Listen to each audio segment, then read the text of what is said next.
The termination letter hit the glass desk like a gunshot. Before the ink could dry, the hospital's foundation trembled. Windows cracked. Metal groaned. Every alarm in Riverside Crown Medical Center screamed at once as something massive descended from the storm-dark sky, rotors slashing through rain, military markings gleaming under emergency lights.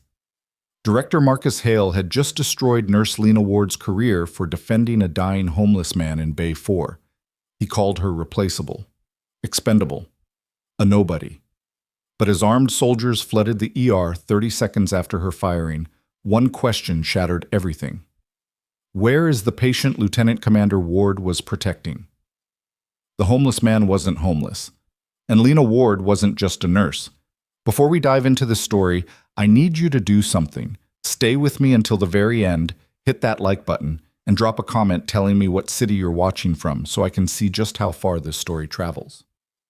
Now let's begin. The fluorescent lights in Bay 4 flickered as Lena Ward pulled the blood pressure cuff tight around the unconscious man's arm. His pulse was thready, skin cold and clammy despite the blankets she'd piled on him. The monitors beeped irregularly, each sound a warning that his body was shutting down. She'd found him 2 hours ago in the ambulance bay, collapsed against the wall with no ID, no phone, nothing but filthy clothes and a ragged navy jacket that looked older than he did. "Lena." Dr. Patricia Chen appeared in the doorway, her expression tight. "Hale wants him moved." Lena didn't look up from adjusting the IV drip. "He's crashing. Moving him right now could kill him." "Hale doesn't care. We've got a VIP donor coming in with chest pains. Needs this bay. There are 6 other bays. Not equipped like this one."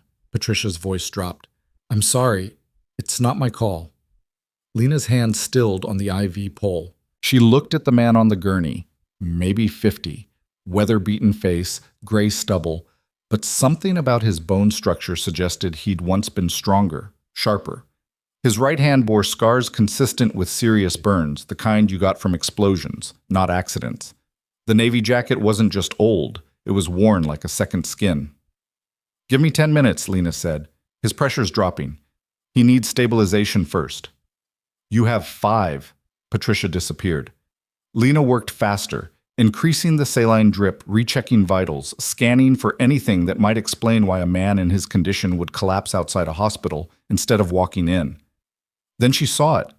A small metal fragment embedded in his neck, barely visible beneath the dirt and sweat. Not shrapnel. Something else. Something deliberate. She leaned closer. The fragment pulsed with a faint red glow. The bay doors slammed open. Marcus Hale strode in, 6'3" of pressed suit and cultivated fury. Behind him, 2 orderlies waited with a gurney. "Ward, step back." "He's unstable," Lena said, straightening. "Moving him now is—" "I don't recall asking for your medical opinion." Hale's voice was surgical room cold. "You're a nurse, not a physician. This bay is needed for someone who actually matters." The words landed like a slap. Lena felt her jaw tighten. Every patient matters. "Spare me the idealism," Hale gestured to the orderlies. "Get him to the hallway. Bay 6 if it opens up. Otherwise, he waits." In a hallway, Lena stepped between Hale and the gurney.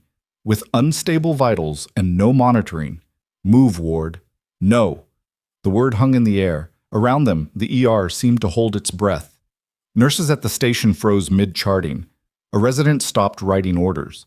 Even the perpetual chaos of the emergency department paused. Hale's face darkened. "What did you just say to me?" "I said no." Lena's voice was steady, quiet, but it carried. "You want this bay for a donor with chest pains who's probably having anxiety, fine. But this man is dying. Moving him without proper stabilization violates every protocol we have." "Protocols that I establish." Hale stepped closer, using his height like a weapon. "You seem to have forgotten how this works. I'm the director of this facility. You're a nurse who's been here 3 years and thinks she knows better than everyone else. I know when moving a patient will kill them." "Then you should have worked faster." Hale turned to the orderlies. "Move him, now." They hesitated. Lena didn't move from her position blocking the gurney. "Ward." Hale's voice dropped to a whisper, more dangerous than shouting. You have exactly 3 seconds to step aside before I have security remove you from this hospital permanently. 1. Lena's mind raced. She thought about the fragment in the man's neck, the scars on his hands, the way his breathing had changed when she'd first touched his wrist. Not random, but measured, controlled, like someone trained to regulate their vitals even while unconscious. 2. She thought about the oath she'd taken, about the patients she'd lost because someone higher up made a call based on money instead of medicine, about the 23-year-old with the ruptured appendix who died in a hallway because a board member's wife needed a room for her cosmetic procedure. 3. His name is John Mercer, Lena said. The orderlies paused. Hale's expression flickered. At least that's what it says on his dog tags, the ones hidden under his shirt, the ones that indicate he's not just some homeless person. I don't care if he's the Pope. Hale gestured sharply. Move him. The orderlies grabbed the gurney. Lena stepped back, her hands raised, but her voice cut through the room. When he crashes in that hallway and dies, it's on you, all of you. You're done, Ward. Hale pulled out his phone, typed something. Report to HR. Immediately. You're in the middle of being fired. The words detonated. Lena stared at him, actually speechless for the first time in the encounter. Around them, the ER had gone completely silent. Effective immediately, Hale continued, his voice almost pleasant now. Insubordination, interfering with patient care, creating a hostile work environment. Take your pick. I'll make sure all of them stick. I can do whatever I want in my hospital. Hale nodded to security. Escort her out. Badge and ID at the front desk. 2 security guards approached. Lena recognized them both. Martin, who always asked about her grandmother, and Jesus, whose daughter she'd helped get into nursing school. Their faces were apologetic but resigned. Ma'am, Martin said quietly. Please. Lena looked back at the patient, John Mercer, if that was even his real name. The monitors were screaming now as they wheeled him toward the hallway. His pressure was dropping, oxygen saturation falling. She could see his lips turning blue. He won't make it an hour, she said. Hale was already walking away. That's not your concern anymore. The walk to HR was a blur. People stared, whispered. Lena had always kept her head down, done her job, stayed out of politics. She wasn't a troublemaker. She wasn't supposed to be the story people told at lunch. HR took 15 minutes to process her termination. The manager, a pale woman named Stephanie, who'd never worked a patient care day in her life, slid the papers across the desk with practiced efficiency. You'll receive your final paycheck within 2 weeks. Any personal items in your locker need to be retrieved today. Your access credentials are already deactivated. Lena signed without reading. What was the point? For what it's worth, Stephanie said as Lena stood, I heard what happened. Hale's had it out for people who question him. You're the 4th nurse this year. Good to know I'm in company. Be careful, though. He has friends everywhere. Board members, donors, city council. If you're thinking about fighting this, I'm not. Lena picked up her bag. I'm just trying to go home. The rain hit her the moment she stepped outside. Not the gentle kind, but the angry coastal storm that turned the world gray and cold. She didn't have an umbrella, didn't have a plan. She walked toward the parking garage, water soaking through her scrubs, and tried to figure out what came next. Behind her, through the rain, she heard it. A deep, rhythmic thumping that wasn't thunder. She turned. The helicopter appeared through the clouds like something out of a nightmare. Black, massive, military markings barely visible through the downpour. It descended toward Riverside Crown's roof with mechanical precision, rotors churning the rain into chaos. Lena stopped walking, stared. The helicopter settled onto the roof. Through the emergency department's glass walls, she could see people running, shouting, pointing upward. Alarms were going off again, different ones this time. Security protocols. Her phone buzzed. A text from Patricia. What the hell is happening? Military just landed. Looking for a patient in Bay 4.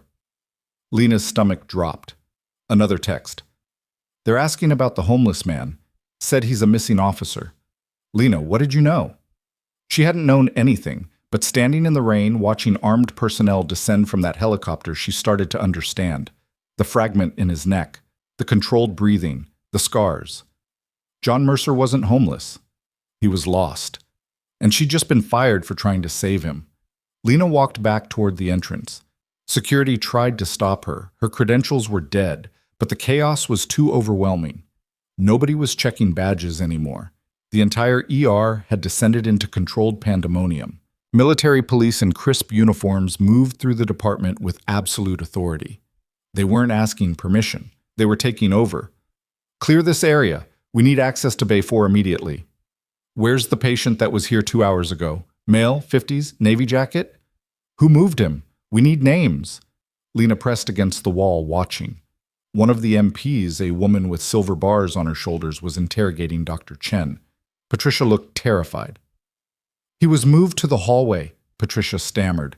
Director Hale's orders. We needed the bay for... You moved a critically ill federal officer to a hallway? The MP's voice could have cut steel. Show me, now. They moved as a unit through the ER. Lena followed at a distance, using the crowd as cover.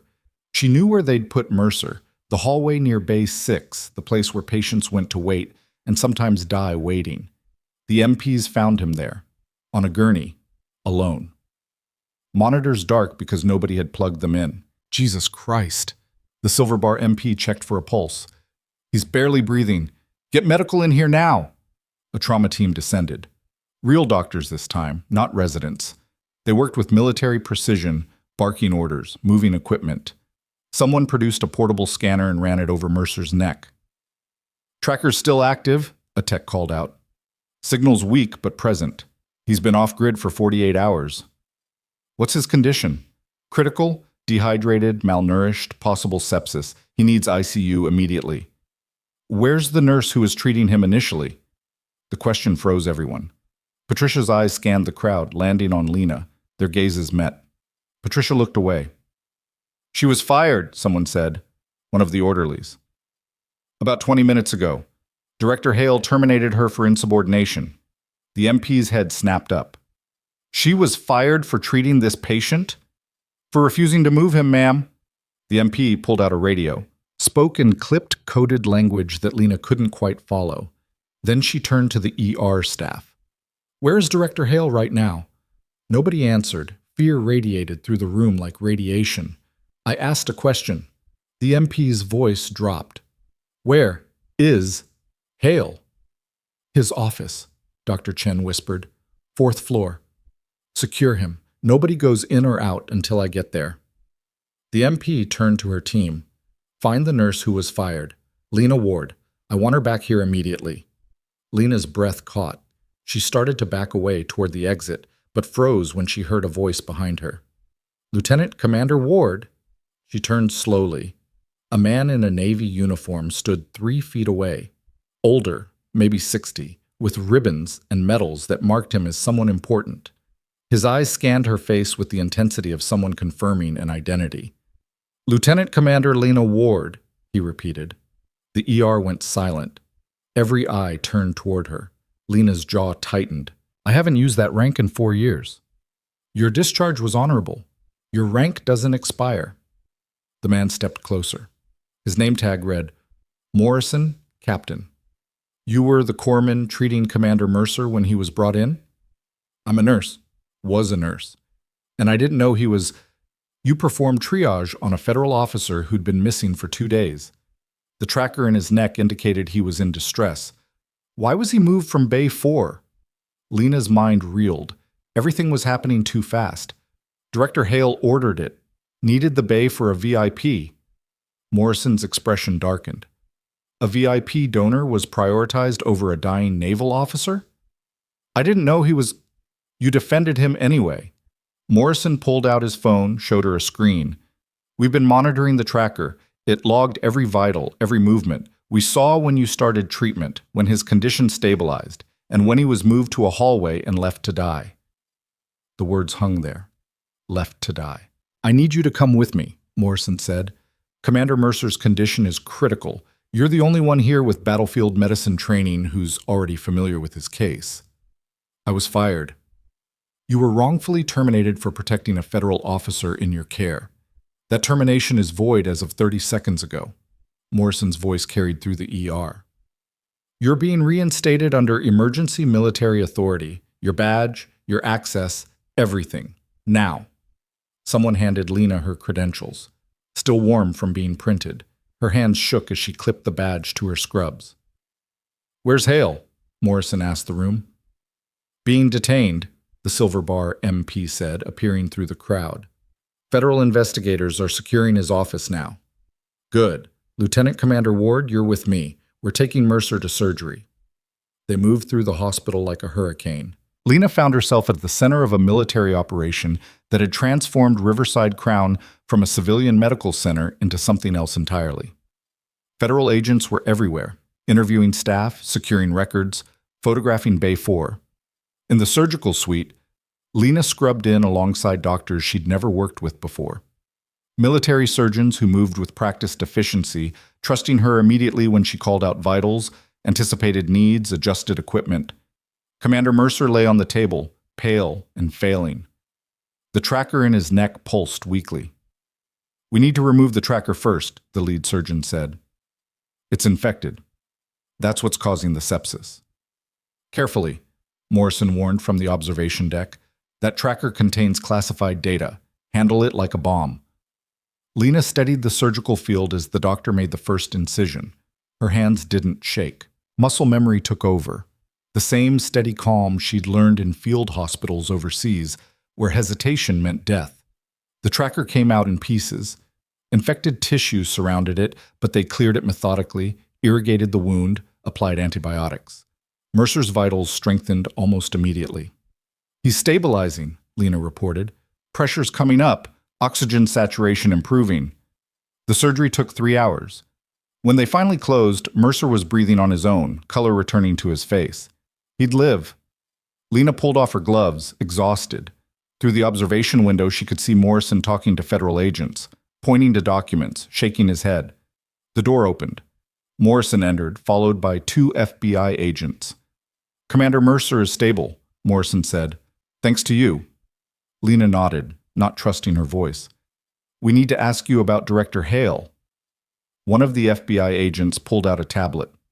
"Specifically about his patient prioritization protocols. We found evidence of systematic fraud, donors receiving preferential treatment in exchange for financial contributions, illegal organ transplant manipulation, insurance fraud. The list is extensive." "I just worked in the ER," Lena said. "I didn't know about, but you saw it." The agent's eyes were sharp. "Patients being moved, resources being diverted. You witnessed it firsthand." Lena thought about the 23-year-old with the ruptured appendix, the diabetic woman who waited 6 hours for insulin, the cardiac patient who arrested in a hallway. "Yes," she said quietly. "I saw it." "Will you testify?" She looked at Morrison, at the FBI agents, at the surgical suite where they'd just saved a man's life against Hale's orders. "Yes." The agents left. Morrison stayed. "Commander Mercer's real name is classified," he said. "What I can tell you is that he's been undercover for 18 months investigating a trafficking operation running through coastal cities. He was compromised 2 days ago and went dark. The tracker was his emergency beacon. He collapsed outside the hospital instead of coming in," Lena said. "Why?" "Probably couldn't risk being identified. Didn't realize he was that close to dying." Morrison paused. "You saved his life twice. Once when you refused to move him, once in surgery." "I was just doing my job." "Your job got you fired." "It was the right thing to do." Morrison smiled faintly. "That's what your service record said. Does the right thing regardless of consequences. It's why you were decorated in Afghanistan and why you left the Navy." Lena's hands tightened on the edge of the sink. "I didn't leave by choice." "I know. Medical discharge after the IED. Traumatic brain injury, PTSD, recommended for psychiatric evaluation." Morrison's voice softened. "But your record also shows you saved 14 lives that day, performed field surgery under fire, kept your team alive until evacuation arrived. That was a long time ago." "Not to Commander Mercer. He was there." Morrison let that sink in. "The convoy you saved? He was the senior officer. He's been looking for you for 4 years. Wanted to thank the corpsman who dragged him out of a burning vehicle." Lena's vision blurred. She blinked hard, refusing to let the tears fall. He didn't know you were here, Morrison continued. Didn't know you'd become a nurse? When we tracked his beacon to this hospital and saw who'd been treating him, I almost didn't believe it. What are the odds? I didn't recognize him. 4 years, different context, civilian clothes. Why would you? Morrison handed her a card. When he wakes up, he'll want to see you. Until then, you should know that Director Hale is being arrested. Federal charges. He's not walking away from this. Lena took the card, hands numb. What happens now? Now you go home. Get some rest. Tomorrow, we'll need your full statement for the investigation. After that, Morrison shrugged. After that, you decide what comes next. She left the hospital in darkness. The rain had stopped, leaving the world clean and cold. Her car sat alone in the parking garage, exactly where she'd left it before the world turned upside down. Lena sat in the driver's seat and stared at the steering wheel. 4 hours ago, she'd been fired, escorted out, told she was replaceable. Now she was a federal witness in a corruption case, a reinstated naval officer, the woman who'd saved a commander's life twice. Her phone buzzed. Messages from Patricia, from other ER nurses, from people she barely knew, all saying the same thing. They'd seen what happened. They were sorry. They should have spoken up. One message stood out, from Dr. Chen. Hale was arrested an hour ago. FBI took everything from his office. They're saying it's the biggest medical fraud case in state history. Lena, you did this. She hadn't done it alone, but she'd started it, by refusing to move a dying man, by saying no. Lena drove home in silence, her mind still processing. When she finally reached her apartment, she collapsed on the couch without changing clothes. Sleep came hard and fast, dreamless and deep. She woke to her phone ringing. Early morning light filtered through the blinds. The caller ID read, Riverside Crown Medical Center. She almost didn't answer. Then she did. Ms. Ward? A voice she didn't recognize. Professional, careful. This is Sandra Meyer, Interim Director of Riverside Crown. I'm calling to personally apologize for what happened yesterday and to formally request your return to the nursing staff. Lena sat up slowly. Hale's gone. Marcus Hale is facing federal charges and has been permanently removed from all positions. The board has asked me to oversee restructuring. Your termination has been voided, and we're prepared to offer you a significant increase in compensation, along with a formal commendation for your actions. I didn't do it for commendation. I know. That's exactly why we want you back. Meyer paused. The military has also been in contact. They've requested permission to recognize you publicly for your service, both past and present. I wanted to make sure you're comfortable with that before anything is announced. Lena looked around her tiny apartment, the place she'd retreated to after leaving the Navy, where she'd tried to rebuild a quiet, invisible life. I need to think about it, she said. Of course, take your time. The job is yours whenever you're ready. The call ended. Lena set the phone down and walked to the window. Outside, Port Calder was waking up. Ships in the harbor, cars on the streets, people starting another ordinary day. But for Lena Ward, ordinary had died yesterday on the roof of Riverside Crown Medical Center, when a military helicopter descended from the storm and reminded her that some identities couldn't stay buried forever. She pulled out Morrison's card, stared at the number. Then she made another call, to someone she hadn't spoken to in 4 years, someone who'd understand what happened when the past caught up with carefully constructed present. The phone rang 3 times before a familiar voice answered. Lena? Is that you? Yeah. Her voice cracked. Yeah, it's me. Are you okay? I saw the news. Something about a hospital and military. I'm okay, but I need to tell you something. Lena took a breath. I need to tell you everything. Because hiding was over. Running was over. Pretending to be someone smaller, quieter, less complicated, that was over too. Lena Ward had spent 4 years trying to disappear. Yesterday, in the space of a single shift, she'd been forced back into the light. And standing there, phone pressed to her ear, morning sun warming her face, she realized something. She was ready.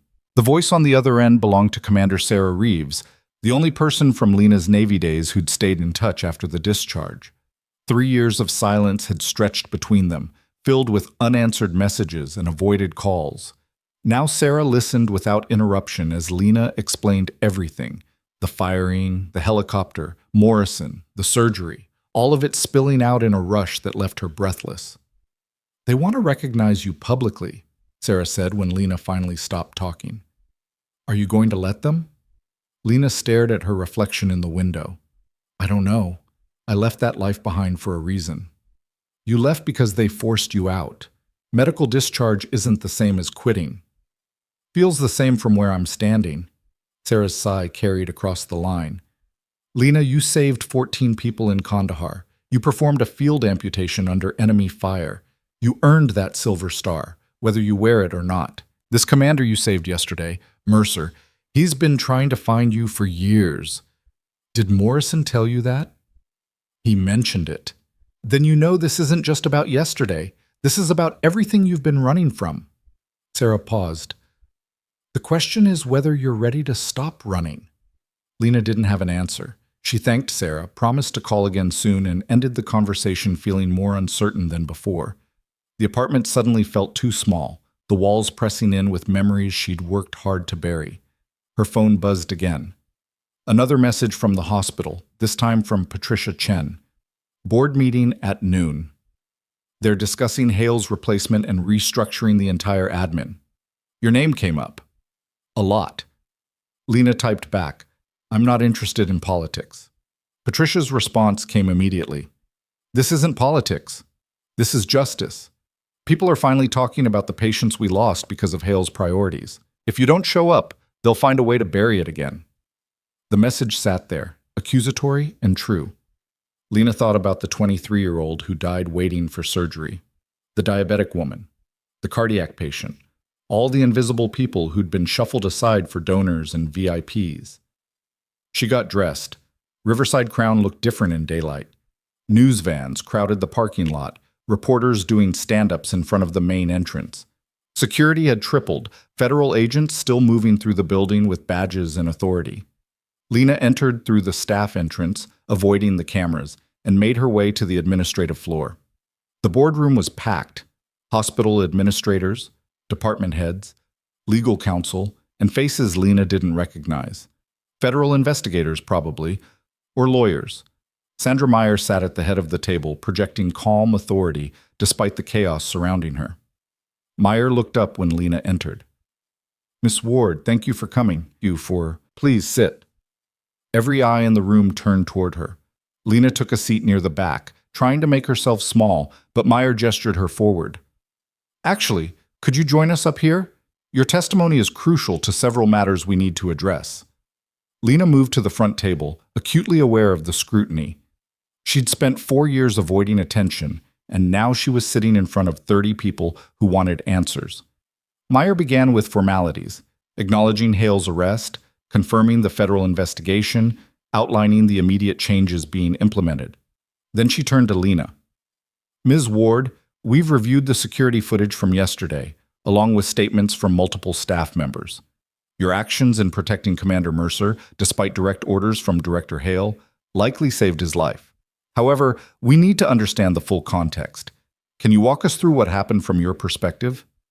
Lena's throat tightened. She wasn't used to speaking in front of groups, especially not groups with this much power. But she thought about the patients in hallways, about Mercer dying alone on a gurney, and found her voice.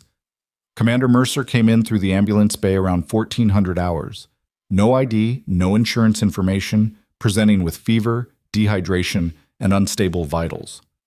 I triaged him to Bay 4 because his condition was critical. While treating him, I noticed a metal fragment in his neck that appeared to be electronic in nature. His vital responses were controlled, measured, not consistent with someone unconscious from illness. That suggested training." "You suspected he was military," one of the investigators said. "I suspected he wasn't what he appeared to be. But my priority was stabilization." Lena kept her voice steady. "Director Hale ordered him moved to accommodate a VIP donor. I refused because moving him would have been medically negligent. His pressure was dropping, oxygen saturation falling. Relocation would have killed him." "You were fired for that refusal," Meyer said. "Yes." "And you knew you'd be fired when you refused?" Lena met Meyer's gaze. I knew it was possible, but I also knew I couldn't live with myself if I moved him and he died. The room was silent. One of the board members, an older man with silver hair, leaned forward. Ms. Ward, in your 3 years at this hospital, how many times did you witness similar prioritization of donors over critical patients? The question opened a door Lena hadn't expected. She looked around the table, seeing administrators who'd turned blind eyes, department heads who'd implemented Hale's policies without question. But she also saw doctors who'd fought quietly, nurses who'd stayed late to care for neglected patients, people who'd been just as trapped as she was. Dozens of times, she said quietly. Maybe more. It became normal, expected. We learned not to question it. Can you provide specific examples? Lena could. She spent the next 20 minutes detailing cases, names, dates, outcomes. The board members' expressions grew darker with each story. The federal investigators took notes furiously. By the time she finished, the weight of accumulated negligence filled the room like smoke. This is worse than we thought, Meyer said finally. These examples, combined with the financial records we've obtained from Director Hale's office, paint a clear picture of systematic abuse. We're not talking about isolated incidents. We're talking about institutional corruption. One of the lawyers spoke up.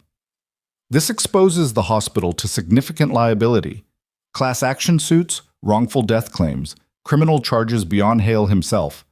Which is exactly why we need to address it head on, Meyer interrupted. Transparency, accountability, and immediate reform. We cooperate fully with federal investigators. We reach out to affected families, and we make this right. That could bankrupt the hospital. Covering it up will destroy us entirely. Meyer's voice was steel. We do this the right way. The meeting continued for another hour, discussing restructuring, new oversight protocols, patient advocacy programs. Lena contributed where asked, but mostly listened, watching power dynamics shift in real time. People who'd been untouchable under Hale suddenly looked vulnerable. Policies that had seemed permanent were being dismantled. When the meeting finally ended, Meyer pulled Lena aside. I meant what I said on the phone. Your job is waiting whenever you're ready, but I also want to offer you something else. Meyer handed her a folder. We're creating a new position, Patient Advocate Director. Someone who reports directly to me, with authority to override medical decisions if they violate patient care standards. Someone who can't be fired by department heads or donors. I want you for that role.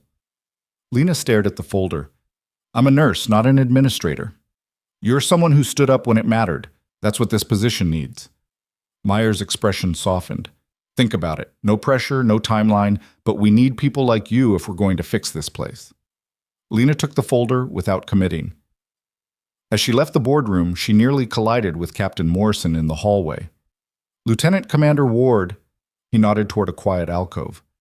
Do you have a moment? They moved away from the traffic. Morrison looked tired, like he'd been up all night. Commander Mercer woke up an hour ago, he said. First thing he asked for was the corpsman who treated him. Took us a few minutes to explain that the corpsman was you. Lena's chest tightened. How is he? Stable. Weak, but recovering. The doctors say another few hours in that hallway and he wouldn't have made it. Morrison pulled out his phone, showed her a photo. A man in a hospital bed, pale but alert, giving a weak thumbs up to the camera. He wants to see you. Are you comfortable with that? She should have said no. Should have maintained distance, kept her old life and new life separate. But she found herself nodding. Morrison led her through the hospital to the ICU. Security was heavy, federal agents at every entrance, military police outside Mercer's room. They checked her ID 3 times before letting her through. Commander Mercer looked smaller in the hospital bed, diminished by illness and tubes, but his eyes were sharp when they landed on her, recognition sparking immediately. Corpsman Ward. His voice was rough from the breathing tube. They told me you pulled me out of Kandahar. I didn't believe them at first. You look different without the helmet and body armor. Lena approached the bed slowly. You look different without the burns and shrapnel. He laughed, then winced. Fair enough. I've been trying to find you for 4 years. Wanted to thank the medic who saved my life. Never expected you'd save it twice. I was just doing my job. Your job got you fired yesterday. Morrison told me. Mercer's expression hardened. Director Hale put me in a hallway to die so he could accommodate a donor. Is that right? That's right. And you refused to move me. Yes. Mercer was quiet for a moment. In Kandahar, after the IED, you performed a field amputation on Lieutenant Chen while under fire. Do you remember that? Lena's breath caught. She remembered everything about that day. The explosion, the screaming, Chen's leg twisted at an impossible angle, bone protruding through skin. She remembered making the cut with a field knife because there was no time for proper surgical tools, remembered Chen's hand crushing hers as she worked, remembered the blood that wouldn't stop flowing. I remember, she whispered. Chen lived because of you, so did I. So did 12 others. Mercer's eyes held hers.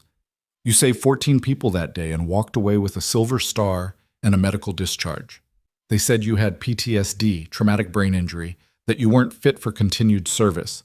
But you know what I think? Lena didn't answer. I think they were afraid of you.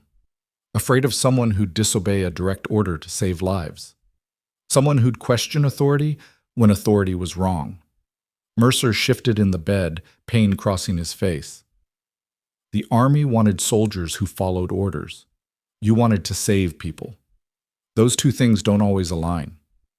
I failed the psyche eval, Lena said. Multiple times. I couldn't.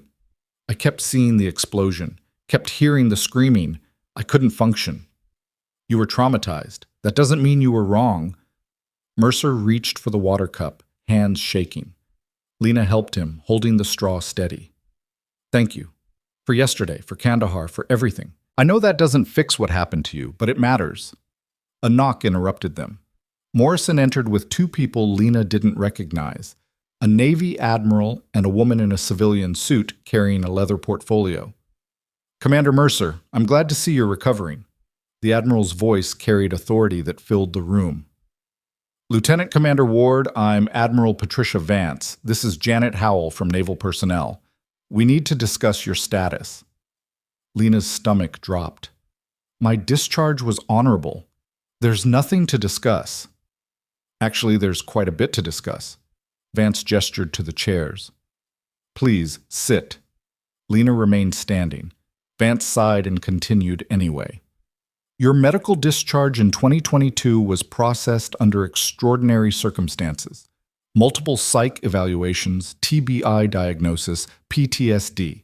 However, recent review of your case file has raised questions about the validity of those evaluations. I failed them, Lena said flatly. There's nothing questionable about that.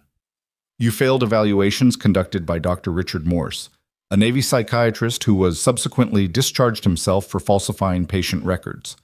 Vance pulled out a tablet, showed her a document.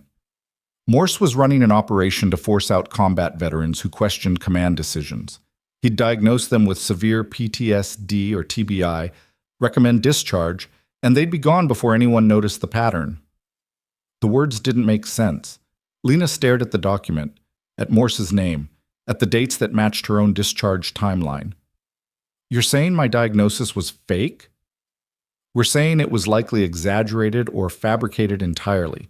Your actual medical records show mild TBI, consistent with exposure to the blast, and normal stress reactions to combat, nothing that would warrant discharge. Howell opened her portfolio. 14 other veterans have been identified as victims of Morse's scheme. We're offering reinstatement to all of them. Lena's legs felt weak. She sat down heavily. I had nightmares for months. I couldn't sleep. You had normal trauma responses, Vance said gently, which should have been treated with therapy and time, not discharge. Morse took advantage of your vulnerability and pushed you out because you'd filed complaints about civilian casualty protocols. You were inconvenient, so he removed you. The room tilted. 4 years of believing she was broken, damaged, unfit for service, all based on lies from a doctor who wanted her gone. We're prepared to offer you full reinstatement, Howell continued. Restoration of rank, back pay for the 4 years, and assignment to a medical unit of your choosing. You'd also be eligible for additional compensation for wrongful discharge. Lena looked at Mercer. He nodded slowly. It's real, Ward. They wouldn't be here if it wasn't. I need time, Lena said. I need to think. Of course. Vance stood. Take whatever time you need. But know that the Navy wants to make this right. You were one of our best combat medics. We shouldn't have lost you. They left. Lena sat in silence, trying to process. Mercer watched her with understanding eyes. Overwhelming, isn't it? He said. Finding out your whole story was rewritten by someone else. I built a new life, Lena whispered. I became a civilian. I learned to be quiet, invisible. And now you're visible whether you like it or not. Mercer's expression was sympathetic. The helicopter landing made the news, so did Hale's arrest. Your name is attached to both stories. People are going to ask questions. As if on cue, Lena's phone buzzed. Message from Patricia. News crews are asking about you, calling you a hero. Some patients' families want to meet you. This is getting big. Lena stood abruptly. I need to go. Ward. Mercer's voice stopped her at the door. Whatever you decide, Navy, hospital, something else entirely, don't let other people's lies define you. You're not broken. You never were. She left without responding, her mind churning. The hospital hallways seemed longer now, filled with eyes that recognized her. Whispers followed her path. By the time she reached the parking garage, her hands were shaking. She drove aimlessly, no destination in mind, just needing movement. The city passed in a blur, familiar streets that suddenly felt foreign. Eventually, she found herself at the waterfront, parked overlooking the harbor where military ships sat at anchor. Her phone rang. Unknown number. Hello? Miss Ward, this is Rebecca Thornton from Channel 7 News. I'm doing a story on Director Hale's arrest and the corruption at Riverside Crown. Multiple sources have identified you as a key witness. Would you be willing to speak on camera about what you experienced? No, thank you. Lena ended the call. It rang again immediately. Different number, different reporter, same request. She turned the phone off. The sun was setting over the harbor, painting the water gold and red. Military helicopters flew training patterns in the distance, their rotors creating rhythmic thunder.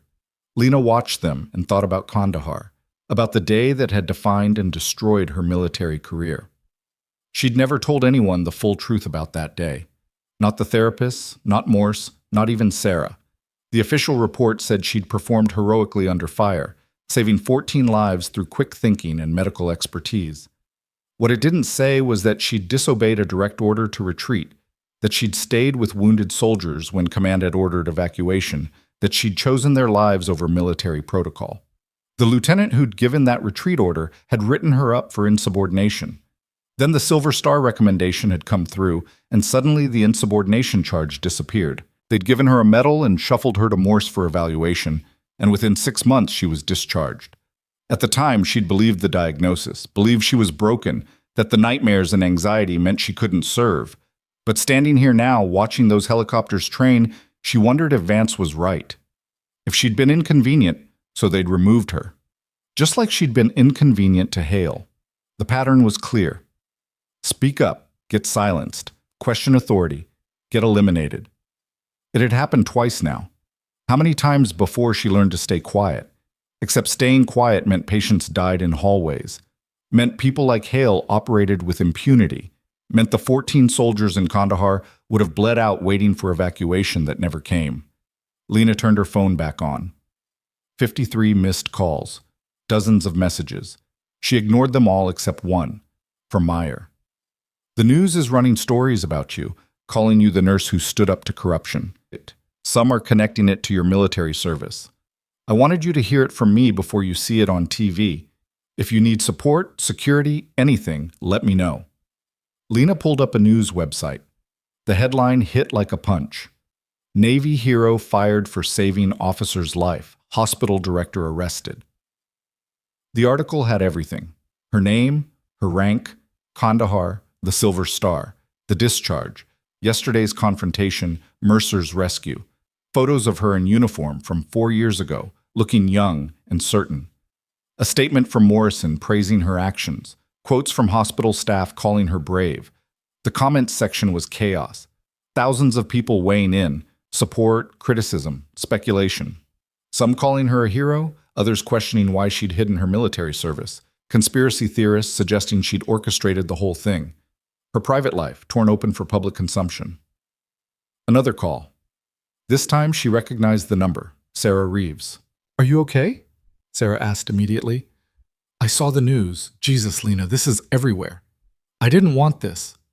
"I know, but it's happening anyway. Listen, the Navy's going to use this. They'll want you for recruiting, public relations, poster child for wronged veterans getting justice. You need to decide how much access you're willing to give them." "I don't want to be anyone's poster child."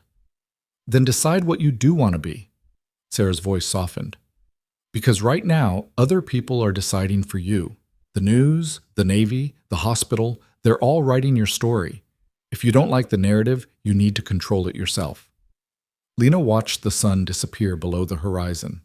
Darkness spread across the water, broken only by ship lights and the distant glow of the city. "I don't know how to do that," she admitted. "Start by deciding what's true. Not what Morse said, not what Hale thought, not what the news is reporting. What's actually true about who you are and what you want." They talked for another hour, Sarah sharing her own experiences dealing with military bureaucracy and public attention after a deployment went wrong. By the time they hung up, Lena felt steadier, more grounded. She drove back to her apartment and found a surprise waiting, a black SUV parked outside, federal plates. Morrison stood beside it. "Lieutenant Commander Ward, sorry to show up unannounced." He gestured to the vehicle. "We need to talk, somewhere private." Lena's guard went up immediately. "About what?" "About Commander Mercer's investigation, the trafficking operation he was tracking, and why we think Director Hale was involved." The words froze her. Hale was trafficking? "We don't know yet. But Mercer's last known location before going dark was a clinic that Hale had financial ties to. That clinic is now under federal investigation for organ trafficking, illegal adoptions, and patient exploitation." Morrison opened the SUV door. "There's more, but not here. Please." Lena got in. They drove to a federal building downtown, underground parking, private elevator. Morrison led her to a secure conference room where federal agents had set up a command center, computers, documents, surveillance photos covering every wall.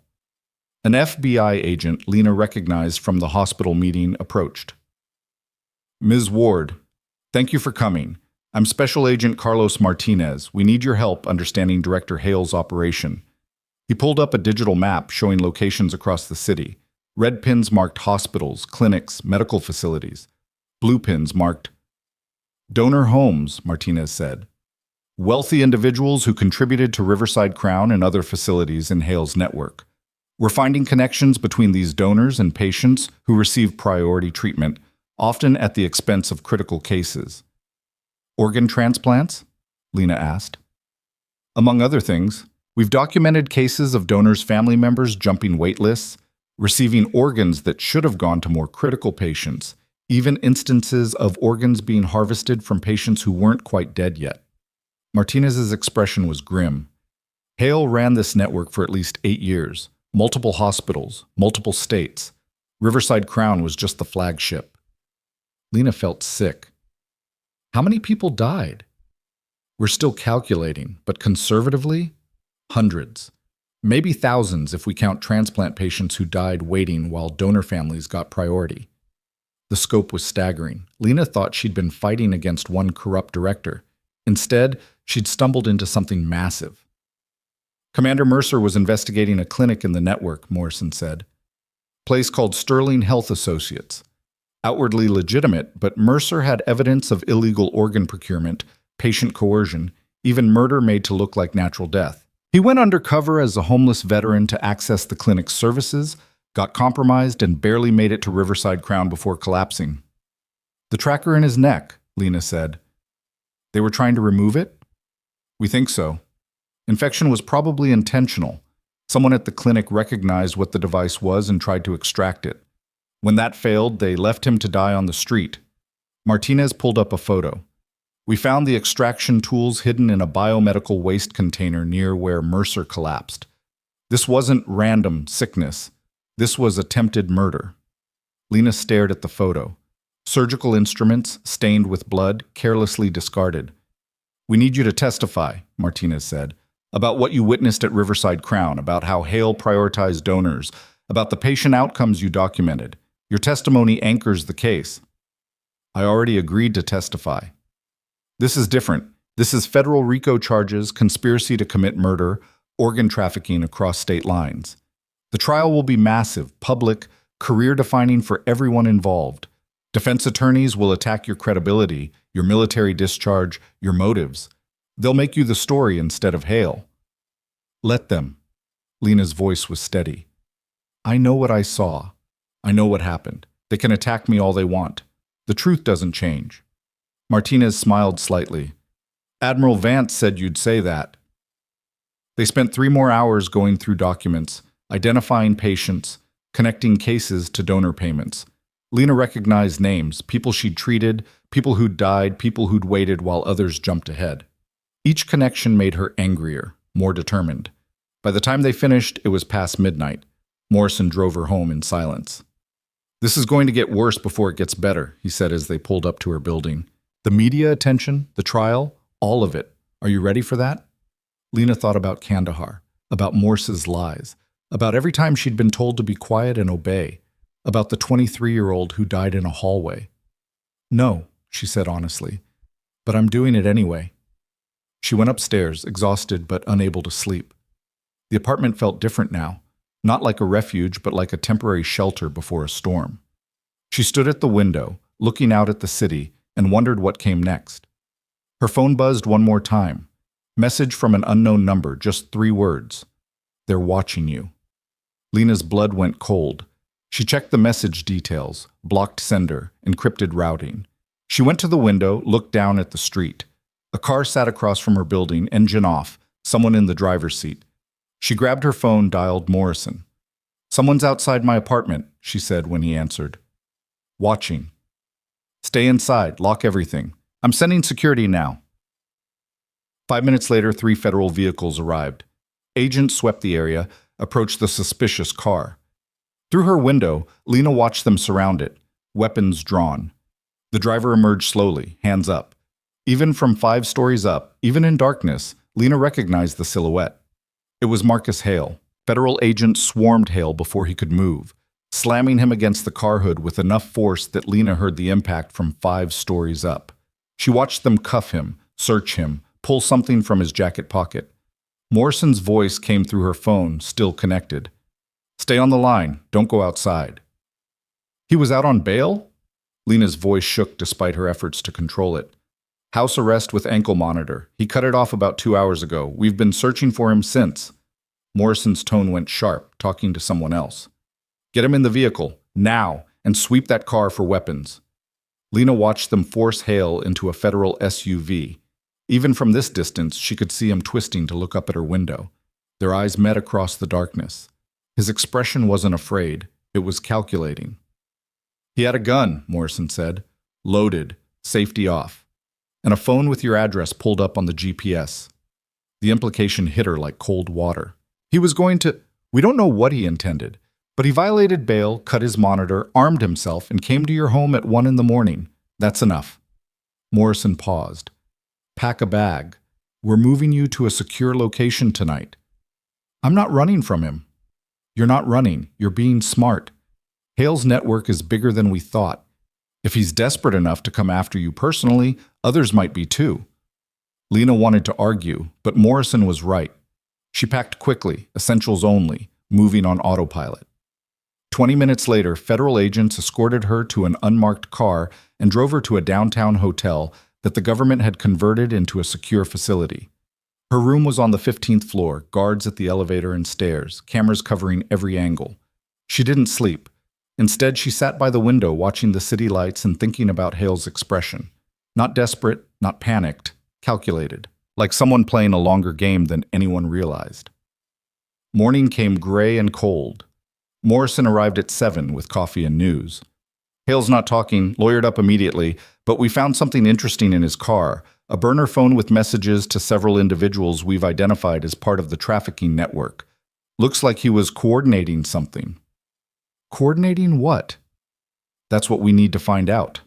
Morrison set the coffee down. We're accelerating the investigation timeline. Grand jury convenes in 3 days. We need your deposition by tomorrow. Lena wrapped her hands around the coffee cup, seeking warmth. What about Mercer? Is he safe? Full security detail. He's being moved to a military facility today. Morrison studied her face. How are you holding up? I'm fine. You're not. Nobody would be after what happened last night. But I need to know if you're still willing to testify, because if you are, things are going to escalate fast. Defense attorneys will come after you hard.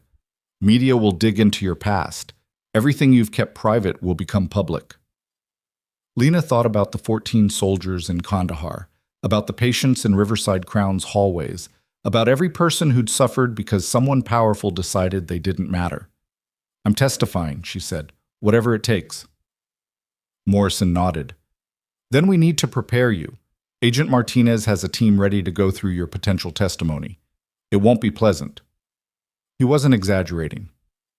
For the next 8 hours, federal prosecutors grilled Lena on every detail of her time at Riverside Crown. They challenged her memory, questioned her interpretations, played devil's advocate until she wanted to scream. By evening, her voice was hoarse and her head pounded. Good, the lead prosecutor said when they finally stopped. You stayed consistent, didn't get defensive, stuck to observable facts. That's exactly what we need on the stand. Lena leaned back, exhausted. When do I actually testify? Grand jury is in 3 days, like Morrison said, but the defense is already filing motions to exclude your testimony. They're arguing bias, claiming you had a personal vendetta against Hale. The prosecutor pulled up a document on her tablet. They're also planning to introduce your military discharge records, suggest you have PTSD and can't distinguish reality from paranoia. That discharge was fraudulent.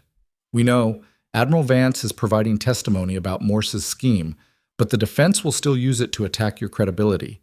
You need to be ready for that. Lena's phone buzzed. Message from Sarah Reeves. Just got off the phone with Navy JAG. They're fast-tracking your reinstatement review. Should have results within a week. Also, the news is calling you the nurse who took down a medical empire. How does that feel? Lena typed back. Surreal and terrifying. Sarah's response came quickly. Good. If it wasn't terrifying, you wouldn't be taking it seriously enough. Call me when you can. There's something else we need to discuss. Before Lena could respond, Morrison returned with Agent Martinez and another man she didn't recognize. Older, expensive suit, the kind of confidence that came from never losing. Miss Ward, this is Jonathan Pierce from the U.S. Attorney's Office. He's lead prosecutor on the Hale case. Pierce shook her hand firmly. I've reviewed your deposition. It's solid. But I need to be honest with you about what we're facing. Hale's attorneys are some of the best in the country. They're going to paint him as a dedicated medical professional who made tough choices in a flawed system. They'll argue that patient prioritization happens everywhere, that it's standard practice, and that you're a disgruntled employee with mental health issues who misinterpreted normal hospital operations. That's bullshit, Lena said flatly. I agree, but juries don't always see through bullshit, especially when it's delivered by charismatic lawyers in $1,000 suits. Pierce sat across from her. What we have is documentation, financial records, and your eyewitness testimony. What they have is reasonable doubt and character assassination. We need more. More what? More witnesses. Other staff members willing to testify. Families of patients who died due to Hale's prioritization. Donors who were pressured into payments. Pierce pulled out a list. We've identified 47 potential witnesses. Only 12 are willing to go on record. The rest are afraid. Afraid of what? Retaliation, career destruction, legal consequences. Hale's network has deep connections. Hospital boards, medical licensing authorities, insurance companies. People who speak out against him tend to have their lives ruined. Pierce's expression hardened. 3 nurses who initially agreed to testify have already recanted. One suddenly moved out of state. Another developed amnesia about the relevant events. The third was offered a promotion at a different hospital owned by Hale's associates and decided not to jeopardize it. Lena felt cold. They're threatening people. Not overtly. That's the genius of it. No direct threats, just opportunities and consequences that make it clear what happens if you cooperate with investigators. Martinez pulled up photos on his tablet. Dr. Patricia Chen was approached yesterday by a pharmaceutical company offering her a research position with triple her current salary. The catch? She'd have to relocate immediately and sign an NDA covering her previous employment. Patricia wouldn't take that, Lena said. She was one of the few who spoke up in the board meeting. She hasn't accepted yet, but her daughter's college tuition is due next month, and she's a single mother with aging parents who need expensive care. The pressure is real. Lena thought about Patricia, about how hard she worked, how much she sacrificed, how easy it would be to justify taking the money and walking away. What about the families, the patients who died? That's where it gets complicated. Pierce pulled up another file. Many families don't know their loved ones were deprioritized. The official records were altered to make it look like standard care. We can prove the alterations, but we need the families to want justice, and grief is complicated. Some people would rather believe their loved one received the best care than accept they were sacrificed for profit. Someone has to want the truth, Lena said. Someone does. Martinez tapped his tablet, brought up a photo of a woman in her 30s with tired eyes and determined expression. Kayla Torres. Her brother Michael died at Riverside Crown 14 months ago. 23 years old, ruptured appendix, moved to a hallway to accommodate a donor. He arrested and died before anyone noticed. Lena's breath stopped. She knew this case. Remembered the young man. Remembered being told the surgery suite was needed for a gallbladder removal on a board member's nephew. Remembered Michael Torres dying while she was helping with the gallbladder case that could have waited. "I was there," she whispered. "I knew him." "We know. Your name is in the file as one of the nurses who protested moving him." Pierce leaned forward. Kayla Torres has been trying to get answers for over a year. Hospitals stonewalled her.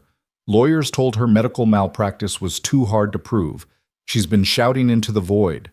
Until now. Does she know about the investigation?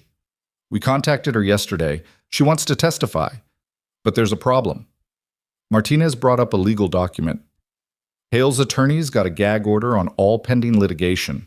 Technically, discussing the case with potential witnesses could jeopardize the prosecution. We need her to come forward independently. How? Through you. Pierce pulled out a card. You're not bound by the gag order. You're a witness, not an investigator. If you happen to speak with other potential witnesses, share your experiences, encourage them to come forward, that's protected speech. Lena understood immediately. You want me to recruit witnesses? We want you to tell your story. What happens after that is up to them. Pierce's eyes were hard.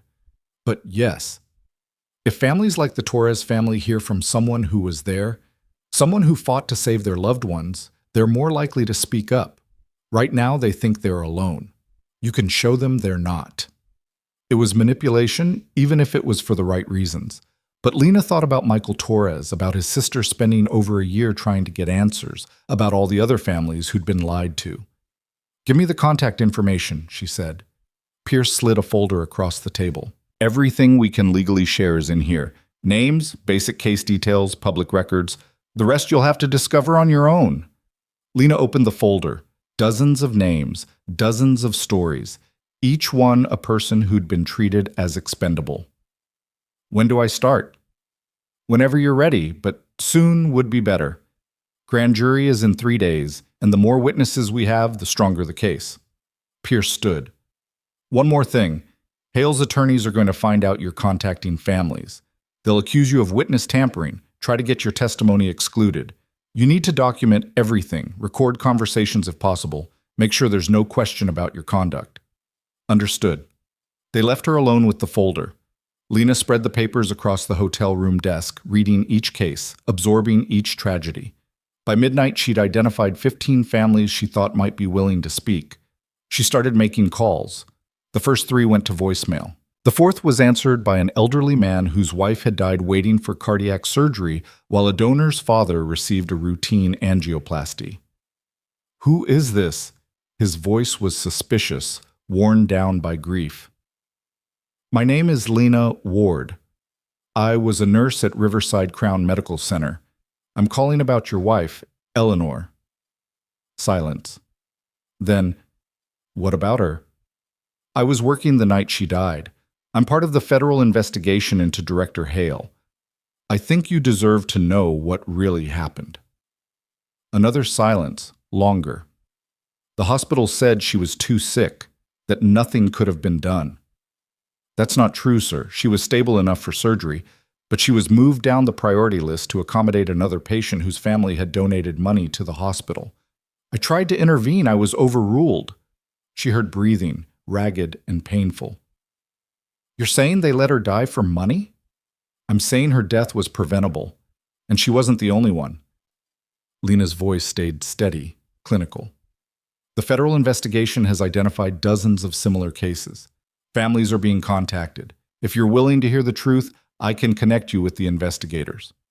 Why should I believe you? Because I lost my job trying to stop it. Because I'm testifying even though it means my life gets torn apart. Because your wife deserved better than what she got. Lena paused.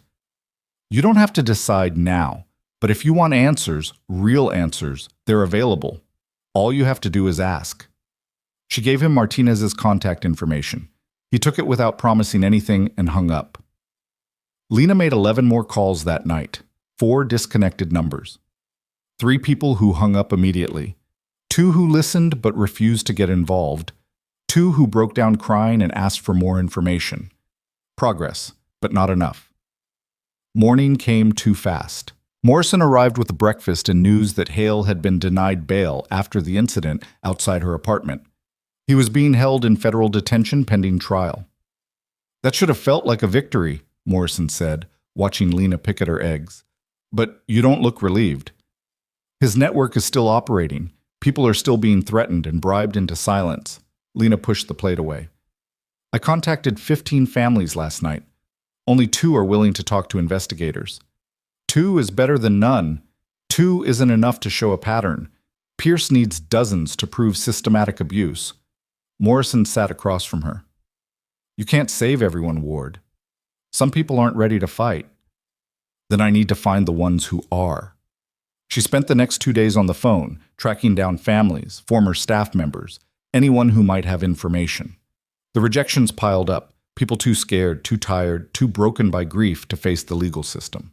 But slowly, gradually, others emerged. A doctor who'd been fired for questioning Hale's priorities. A lab technician who'd noticed suspicious patterns in organ procurement. A social worker who'd documented cases of patient coercion. By the 3rd morning, Martinez had 17 confirmed witnesses beyond Lena. Not dozens, but enough to build a case. The grand jury convened at 9 a.m. Lena arrived early, escorted by federal agents through a private entrance to avoid media. The courthouse was fortress-like, all stone and security, designed to intimidate. Pierce met her in a secure waiting room. Ready? As ready as I'll ever be. Remember, grand jury is different from trial. No defense attorneys, no cross-examination, just you, the jury, and the prosecutor. Answer honestly, stick to what you observed, and you'll be fine.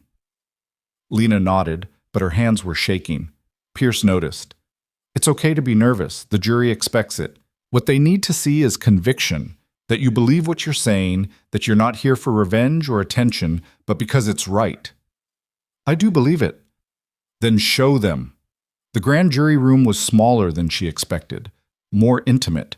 23 people sat in tiered seats watching her with neutral expressions. Pierce stood at a podium, professional and commanding. Please state your name for the record.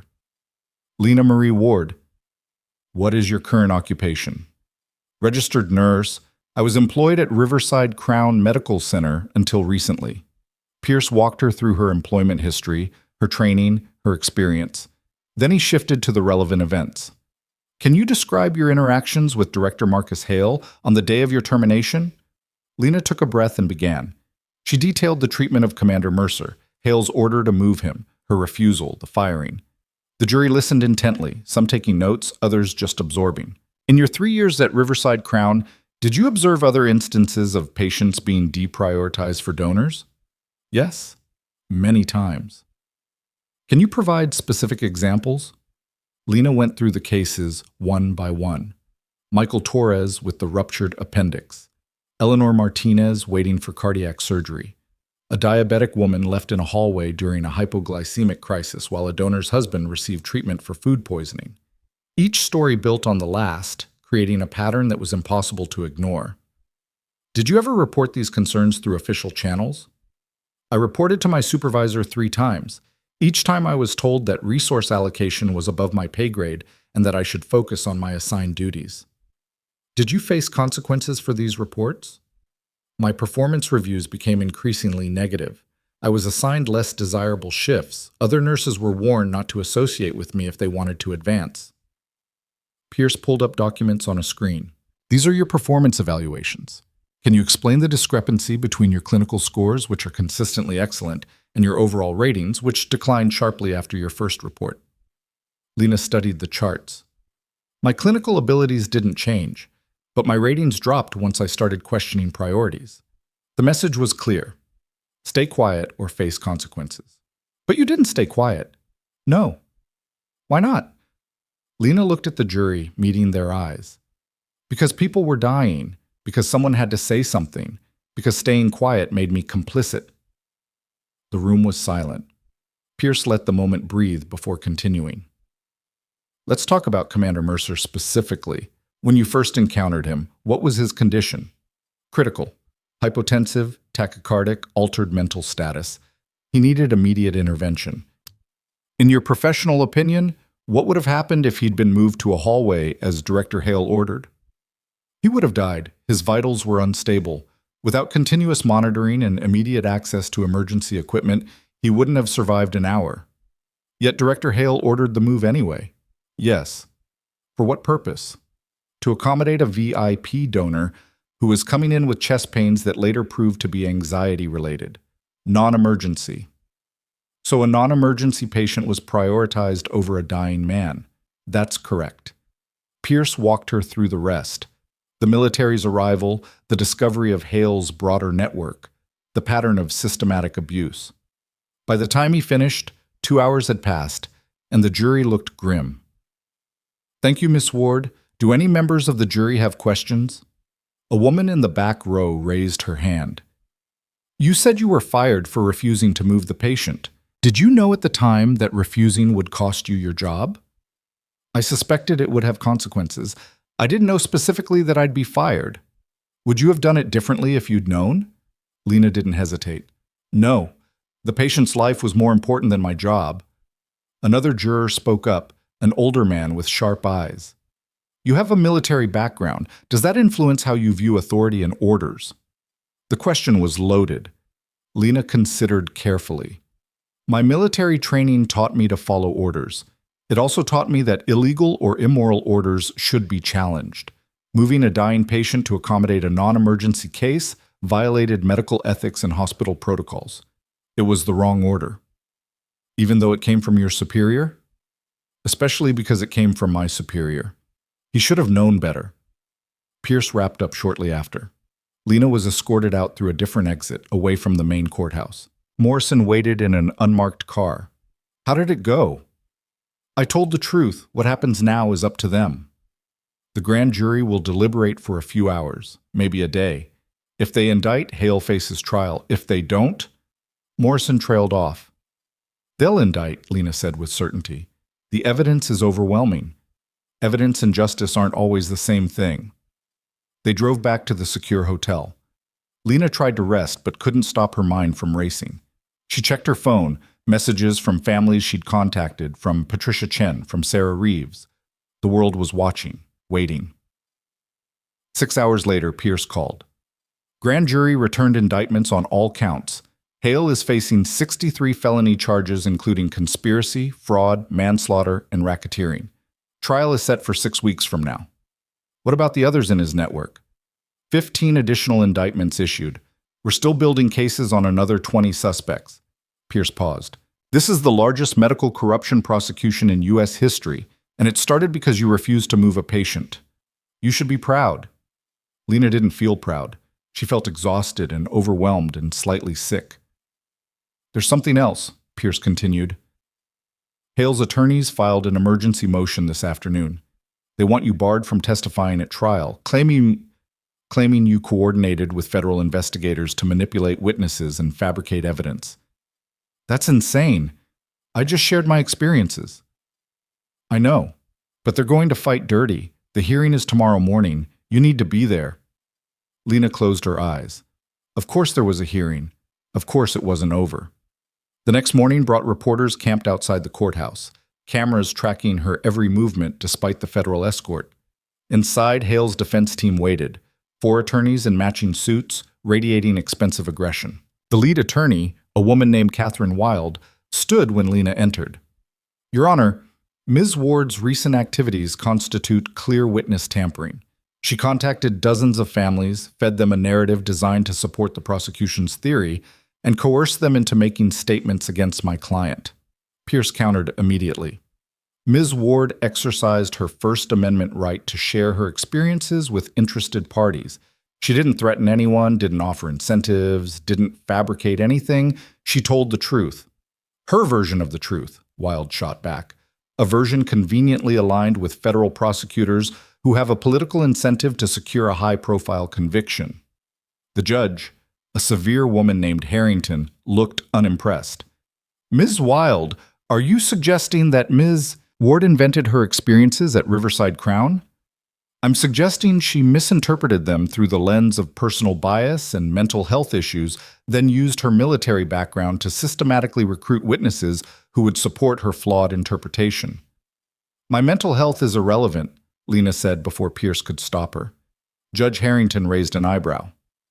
Ms. Ward, you're not supposed to speak unless questioned directly.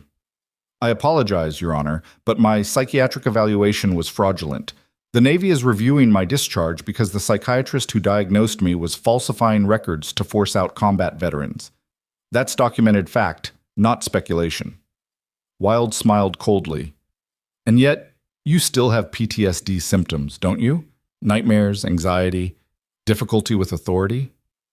I have normal stress responses to abnormal situations. That doesn't make me unreliable.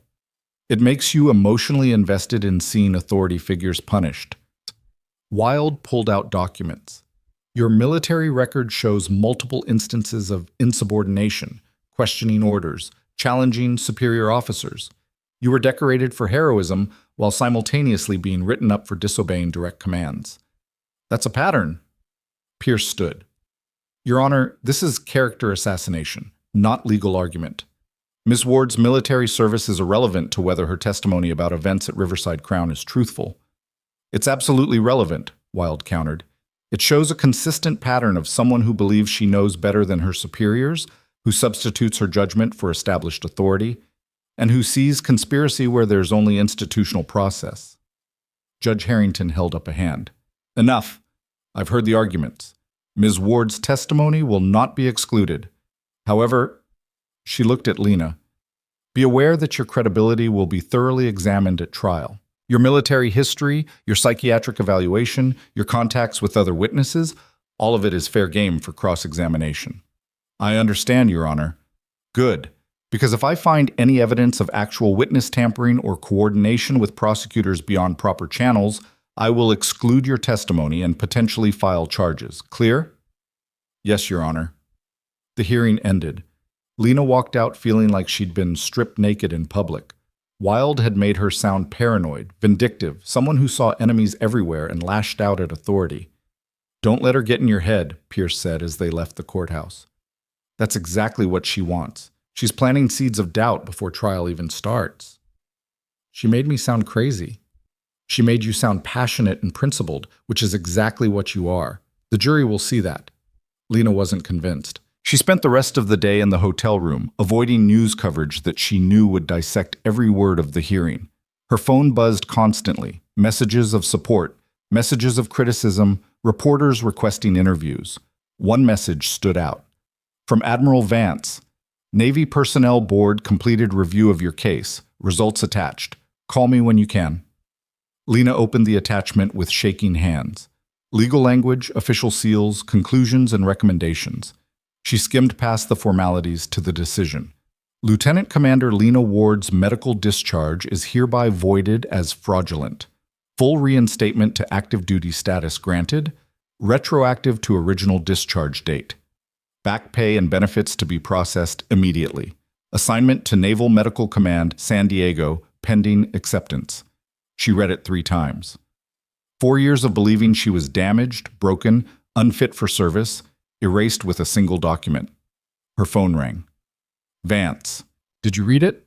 The Admiral asked. Yes. You earned this, Ward.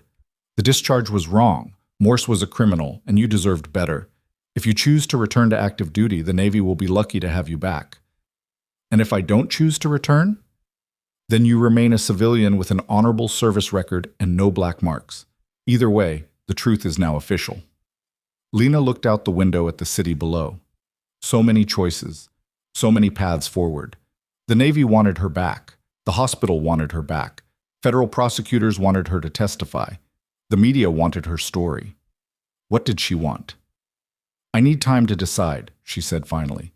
Take all the time you need. The offer stands indefinitely. Vance paused. One more thing. Commander Mercer asked me to pass along a message. He said to tell you that courage isn't the absence of fear. It's the choice to act anyway. He thinks you've shown more courage in the past week than most people show in a lifetime. Lena's throat tightened. Thank him for me. She hung up and sat in silence, the reinstatement letter still glowing on her phone screen. Outside, night fell over the city. Somewhere in federal detention, Marcus Hale was planning his defense. Somewhere in hospitals across the country, doctors were making triage decisions, some ethical, some corrupted by money and power. Somewhere, families were losing loved ones to a system that valued profit over life. And somewhere, Lena Ward had to decide who she was going to be in the middle of all this chaos. Her phone buzzed again. Morrison. Need to see you immediately. New development. It's urgent. Lena grabbed her jacket and met him in the lobby. His expression was grim. What happened? Patricia Chen, the doctor from Riverside Crown who was offered the pharmaceutical research job. Morrison pulled out his tablet, showed her a news article. She accepted the position this morning, signed an NDA covering her previous employment. She's withdrawing her cooperation with investigators. Lena felt cold. They got to her. It gets worse. 3 other witnesses recanted in the past 6 hours, all citing personal reasons, all suddenly unwilling to testify. Morrison's jaw tightened. Someone is systematically dismantling our witness list. Hale's network. Has to be. But we can't prove who's making the offers, who's coordinating it. These opportunities are coming through legitimate channels, headhunters, professional associations, family connections, nothing overtly illegal. Lena thought fast. What about the families? Torres, Martinez, the others? So far they're holding firm, but they're not medical professionals. Defense will argue they're emotional, unreliable, not qualified to judge medical decisions. Morrison met her eyes. Without professional corroboration, doctors, nurses, staff who witnessed the same things you did, the case gets weaker. So what do? We find new witnesses, people who worked with you, who saw what you saw, who haven't been compromised yet. Morrison pulled up a list on his tablet. There were 27 nurses and 12 doctors working ER during your tenure. Most have been approached by Hale's people, but not all. If we move fast, we might secure testimony before they can be bought off. Lena scanned the names. Some she knew well, others barely. But one name jumped out. Marcus Chen, Patricia's younger brother, a resident who'd rotated through Riverside Crown 6 months ago. Marcus Chen, she said. He witnessed the Torres case. He was the one who pronounced Michael dead. He quit the hospital 2 weeks later. Morrison's eyes sharpened. Why did he quit? He said he couldn't work somewhere that let patients die for profit, but he was scared. Said he had medical school loans, couldn't afford to make waves. Lena pulled out her phone. I have his number. Let me call him. Wait. Morrison grabbed her wrist. If you call him directly, defense will claim witness tampering again. We need to be careful. Then what? We wait while Hale's people get to him first? Morrison thought for a moment, then made a decision. Call him, but record the conversation. Document everything. Make it clear you're not pressuring him, just sharing information. If he chooses to come forward, it has to be his choice. Lena dialed. The phone rang 4 times before Marcus answered. Lena! Jesus, I saw you on the news. Are you okay? I'm fine. Marcus, I need to ask you something about Michael Torres. Silence. Then, I can't talk about that. I signed an NDA when I left Riverside Crown. NDAs don't cover illegal activity. If you witnessed criminal negligence, I didn't witness anything. I treated a patient who was too sick to save. That's all. His voice was tight, rehearsed. I'm sorry, Lena. I have to go. They got to you too, didn't they? Offered you something, threatened something, made it clear what happens if you cooperate. Nobody threatened me. I'm just trying to move on with my life. Michael Torres can't move on.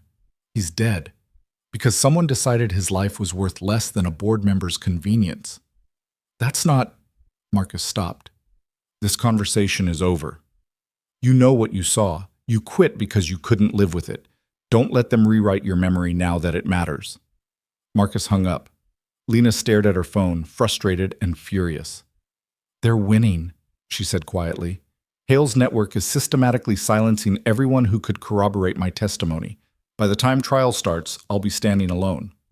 Morrison's expression was thoughtful. Maybe that's not such a bad thing. How is that possibly good? Because it makes you the last credible witness, the one person they couldn't buy or threaten into silence. That's powerful, Ward. That's someone a jury will believe. Or someone they'll think is obsessed and paranoid, exactly like Wilde suggested. Then we make sure the physical evidence speaks for itself. Documents, financial records, altered medical files, all of that exists independent of testimony.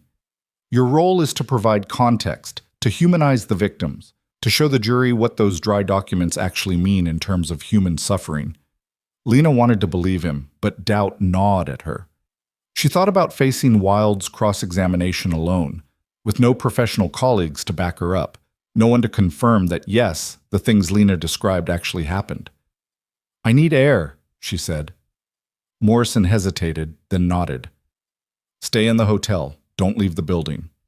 Lena took the elevator to the rooftop access, a secured area where she could see the city without being seen. The night air was cold and sharp, clearing her head.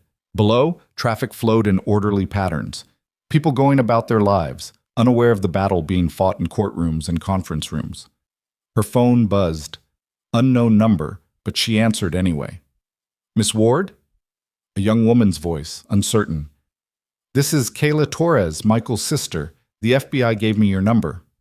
Lena's heart jumped. Yes, hello. Thank you for calling. I wanted to thank you for trying to save my brother, for not forgetting about him when everyone else did. Kayla's voice cracked. The investigators told me what really happened that night, how you fought to keep him in surgery, how they overruled you. I'm sorry I couldn't do more. You did everything you could, more than anyone else. Kayla took a shaky breath. I'm testifying. I don't care what Hale's lawyers say. I don't care if they make me look stupid or emotional. My brother deserves justice. It won't be easy. They'll attack you, question your motives, try to make you doubt yourself. Let them try. I've spent 14 months being told Michael's death was inevitable, that nothing could have been done, that I needed to accept it and move on. I'm done accepting lies. Steel entered Kayla's voice. They think they can scare people into silence, but they can't scare everyone.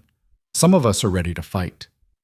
After hanging up, Lena stood alone on the rooftop, Kayla's words echoing in her mind. Some of us are ready to fight.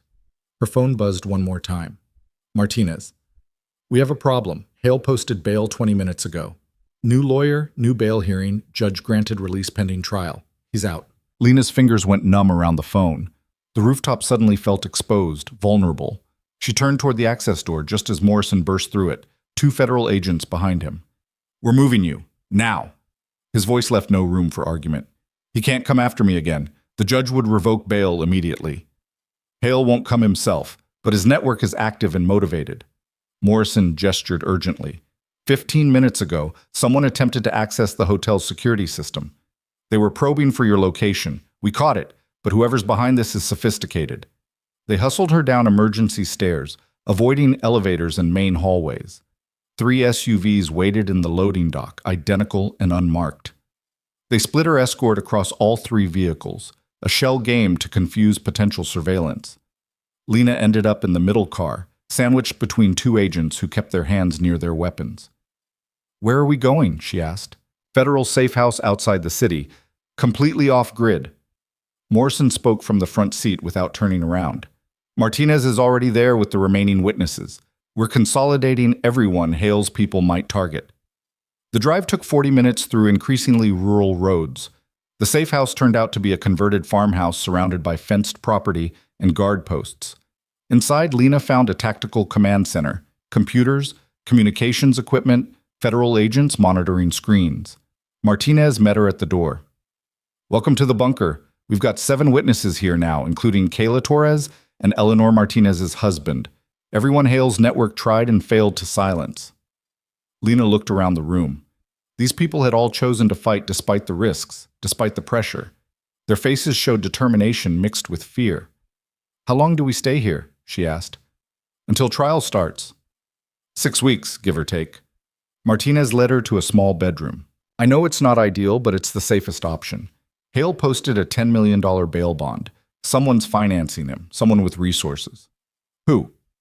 "We're still tracing it. The bond came through a shell company registered in Delaware, funded by offshore accounts. Whoever's backing Hale wants him free and operational." Martinez pulled out his tablet. "But we got something tonight. One of Hale's burner phones that we seized had encrypted messages. Our techs cracked the encryption an hour ago." He showed her the screen. Messages between Hale and someone identified only as benefactor. The content made Lena's blood run cold. Benefactor. "The ward problem needs permanent resolution. She's the linchpin." Hale. "Understood. Coordinating with our people. Benefactor. No more half measures. Use whatever resources necessary." "They were planning to kill me," Lena said quietly. "Planning, yes. Executing, no. We got this before they could move." Martinez's expression was grim, but it confirms what we suspected. There's someone above Hale coordinating the entire operation, someone with enough power and money to orchestrate witness intimidation across multiple states. "Do you have any leads on who?" "Several possibilities. Major hospital systems, pharmaceutical companies, medical device manufacturers. Any of them could benefit from keeping Hale's network operational. We're investigating all of them." Martinez paused. "In the meantime, you're safe here, and we can prepare for trial without external interference." The next 6 weeks blurred together. Days filled with testimony preparation, document review, and tactical planning. Pierce brought in jury consultants, communications specialists, even a former defense attorney to run mock cross-examinations that left Lena exhausted and frustrated. "You're too defensive," the mock attorney said after a particularly brutal session. "When Wild attacks your credibility, you get tight, you justify, you explain. That makes you look guilty. I'm defending myself against false accusations. You're acting like you have something to hide. Instead, be direct." "That's incorrect. That's not what happened." "You're mischaracterizing my testimony. Short, firm, unshakable." The attorney leaned forward. "Wild wants you emotional and reactive. Don't give her that." Lena practiced until the responses became automatic. She learned to pause before answering, to control her breathing, to project calm competence even when inside she was screaming. The other witnesses went through similar preparation. Kayla Torres learned to channel her grief into clear, factual testimony about her brother's death. Robert Martinez, Eleanor's husband, practiced recounting his wife's final hours without breaking down. A former Riverside Crown lab technician named David Lee prepared to testify about falsified test results and altered patient records. "We're building something here," Pierce said during a group session. "A narrative that's bigger than any individual testimony. Hale didn't just make bad decisions. He ran a criminal enterprise that systematically valued profit over human life. Each of you proves a different piece of that puzzle." 2 weeks before trial, Martinez received a break in the investigation. The offshore accounts funding Hale's bail had been traced to a medical technology corporation called Medicorp Solutions. The company manufactured everything from surgical equipment to electronic health record systems, and it had contracts with over 200 hospitals nationwide, including Riverside Crown. Medicorp's CEO is a man named Vincent Carrington, Martinez explained. pulling up a photo of a silver-haired executive in his 60s. He's been under investigation for price fixing and Medicare fraud, but nothing stuck. Smart, ruthless, and extremely well-connected. Why would he protect Hale? Lena asked. Because Hale's network guaranteed Medicorp's equipment got priority placement in major hospitals. In exchange, Medicorp funneled kickbacks to Hale disguised as research grants and consulting fees. Martinez brought up financial records. We're talking about hundreds of millions in contracts, all obtained through Hale's influence over hospital purchasing decisions. Pierce whistled. That's a RICO predicate right there. If we can prove coordination between Hale and Carrington, we can expand the indictment to include Medicorp executives, freeze their assets, and shut down the entire operation, Martinez finished.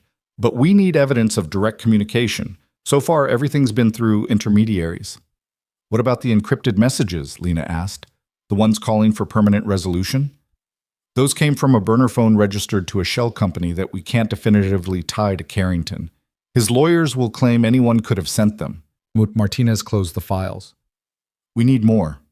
A witness who can testify to direct conversations, documents that explicitly link Carrington to Hale's operation, something ironclad. The answer came 3 days later from an unexpected source. Patricia Chen called Lena directly, her voice shaking.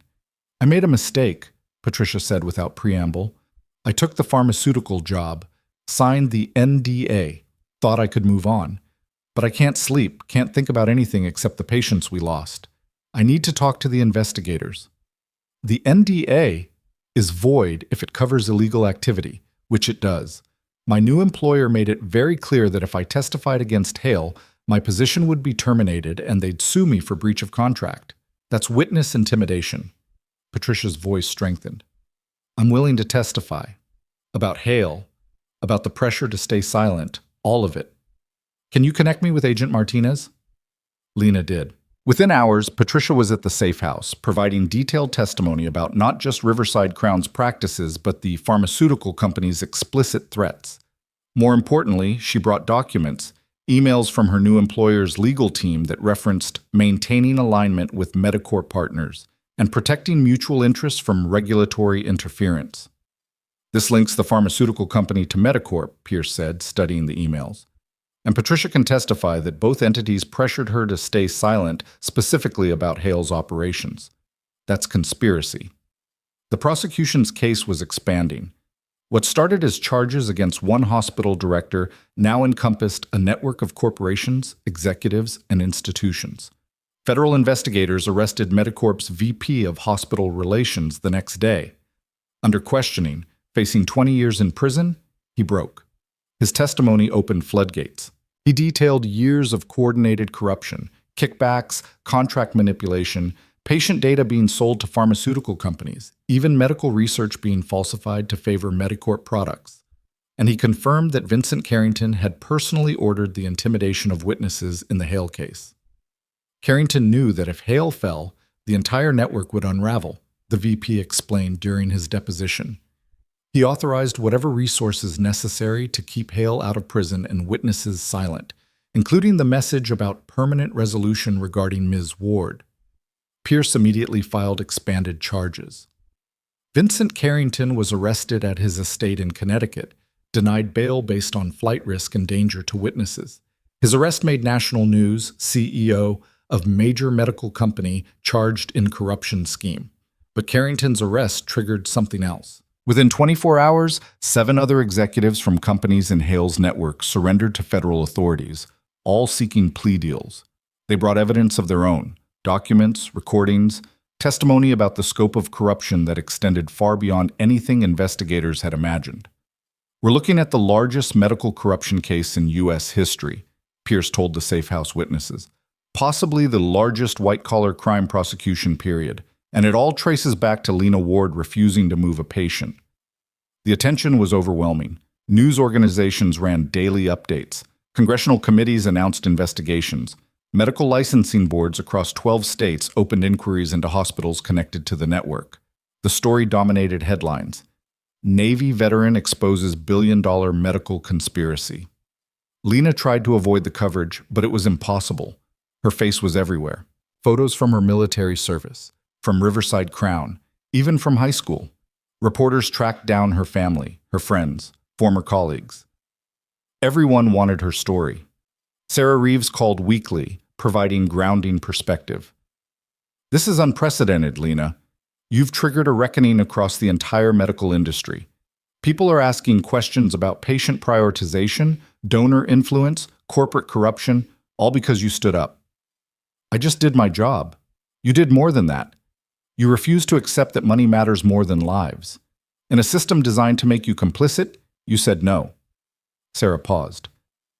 The Navy wants to feature you in recruitment campaigns. They're calling you the embodiment of military values applied to civilian life. I haven't decided about reinstatement. I know, but whether you come back or not, you've already shown what military training can mean outside the service. Integrity, courage, commitment, all the things we talk about during recruitment actually demonstrated in action. The trial date approached. Hale's legal team, now fighting to save his life rather than his reputation, filed dozens of motions. Attempts to suppress evidence, exclude witnesses, change venue, delay proceedings. Judge Harrington denied them all. This trial will proceed as scheduled, she ruled during the final pretrial hearing. The public interest in expeditious justice outweighs defense concerns about media coverage. If Mr. Hale wanted privacy, he shouldn't have committed crimes that affected hundreds of patients and involved dozens of corporations. The night before trial began, Pierce gathered all witnesses for final preparation. Tomorrow, the real fight starts. Hale's attorneys will be aggressive, hostile, and relentless. They'll attack your credibility, your motives, your memory. They'll make you doubt yourself. He looked at each person. Remember why you're here. Remember the patients who can't testify because they're dead. Remember that truth is a powerful thing, and you're the one speaking it. Lena barely slept. When morning came, she dressed in the Navy uniform Admiral Vance had sent. Dress blues, ribbons including the Silver Star, everything crisp and professional. She'd debated wearing it, worried it seemed performative. But Pierce had been firm. Hale's team will try to paint you as unstable and vindictive. The uniform reminds the jury who you really are. Someone who served with distinction, who earned their trust through actions, not words. The federal escort took her to the courthouse through pre-dawn darkness, avoiding the media circus already gathering. Inside, the courtroom was massive, designed for high-profile cases. Every seat filled within minutes, journalists, victims' families, medical professionals, legal observers. Hale sat at the defense table in an expensive suit, flanked by Catherine Wilde and 3 other attorneys. He looked smaller than Lena remembered, diminished by circumstances. But when their eyes met, his expression remained calculating, unrepentant. Judge Harrington entered precisely at 9. All rise. The trial began with jury selection, a process that took 3 full days. Wilde challenged anyone with military connections or family members who'd had negative hospital experiences. Pierce struck anyone with ties to medical corporations or the pharmaceutical industry. The final jury was 12 people who knew nothing about healthcare, but everything about right and wrong. Opening statements came next. Pierce spoke for 90 minutes, laying out the entire conspiracy with clinical precision. He used charts, documents, timelines. He introduced the victims: Michael Torres, Eleanor Martinez, dozens more.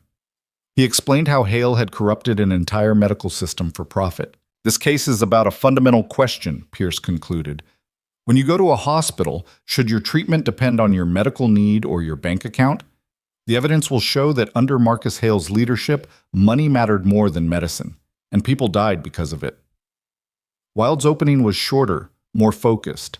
She painted Hale as a dedicated administrator making difficult choices in an imperfect system. Marcus Hale saved thousands of lives during his tenure at Riverside Crown. He expanded cardiac care, improved surgical outcomes, brought cutting-edge treatments to Port Calder. Did he make decisions that upset some staff members? Yes. Did he prioritize major donors who funded those life-saving programs? Sometimes.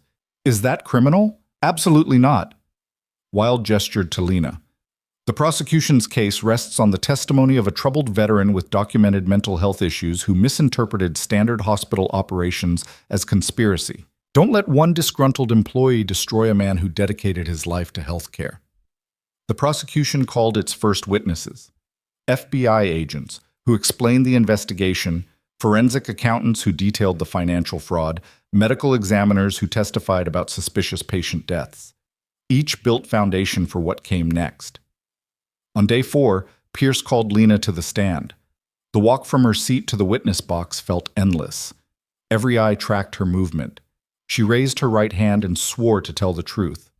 Pierce started gently, establishing her background, her training, her experience. Then he moved to Riverside Crown. Ms. Ward, can you describe the culture at Riverside Crown Medical Center during Director Hale's leadership? Lena took a breath, remembering her training. Direct, clear, unshakable. There were 2 kinds of patients, those who mattered and those who didn't. Donors and their families received immediate, comprehensive care regardless of medical need. Everyone else waited. Sometimes they waited until it was too late. Can you provide examples? She did, one after another, describing cases with clinical precision, names, dates, medical conditions, outcomes. The jury listened intently, several taking notes. On the day of your termination, what happened? Lena recounted the events: Mercer's arrival, his critical condition, Hale's order, her refusal. She kept emotion out of it, stuck to observable facts. Why did you refuse Director Hale's order? Because following it would have killed the patient. His vitals were unstable. He needed continuous monitoring and immediate access to resuscitation equipment. Moving him to a hallway removed both safeguards. You knew refusing would have consequences? Yes. Did that affect your decision? No. The patient's life was the priority. Pierce walked her through the rest, the firing, the military's arrival, the discovery of Hale's broader network. Then he yielded to Wild for cross-examination. Wild approached slowly, predatory. Lieutenant Commander Ward, or should I call you Ms. Ward? I notice you're wearing your military uniform today. Why is that? It was recommended by counsel. To remind the jury of your military service? To trade on their respect for veterans? Pierce objected. Argumentative. Sustained, Judge Harrington said. Move on, Ms. Wild. Wild smiled thinly. Let's talk about your military service. You were discharged in 2022, correct? Yes. For medical reasons? The discharge was later determined to be fraudulent. But at the time, you were diagnosed with PTSD and traumatic brain injury. You failed multiple psychiatric evaluations. Those evaluations were conducted by a psychiatrist who was falsifying records. The Navy has since voided my discharge. How convenient that this revelation came just as you needed to bolster your credibility for this trial. Wild pulled out documents. Let's look at your actual military record. Multiple instances of insubordination, correct? I questioned orders that I believed were illegal or unethical. You substituted your judgment for that of your superior officers. When those officers ordered actions that would have resulted in unnecessary casualties, yes. So you have a pattern of believing you know better than authority figures. First in the military, then at Riverside Crown. Lena met Wild's eyes. I have a pattern of protecting people when authority figures fail to do so. Wild's expression flickered. She changed tactics. You contacted dozens of families before this trial, didn't you? Called them, shared your version of events, encouraged them to testify? I shared my experiences with people who asked for information about their loved ones' deaths. You coordinated testimony with federal prosecutors. I cooperated with a federal investigation. That's not coordination, that's civic duty. You have a financial interest in the outcome of this trial, don't you? You're seeking reinstatement to the Navy with back pay, approximately $200,000. I'm seeking reinstatement because my original discharge was fraudulent. The back pay is incidental. $200,000 is hardly incidental, Ms. Ward. Pierce stood. Your Honor, Ms. Ward's financial situation is irrelevant to the facts of this case. It goes to bias and credibility, Wild argued. I'll allow limited questioning, Harrington ruled.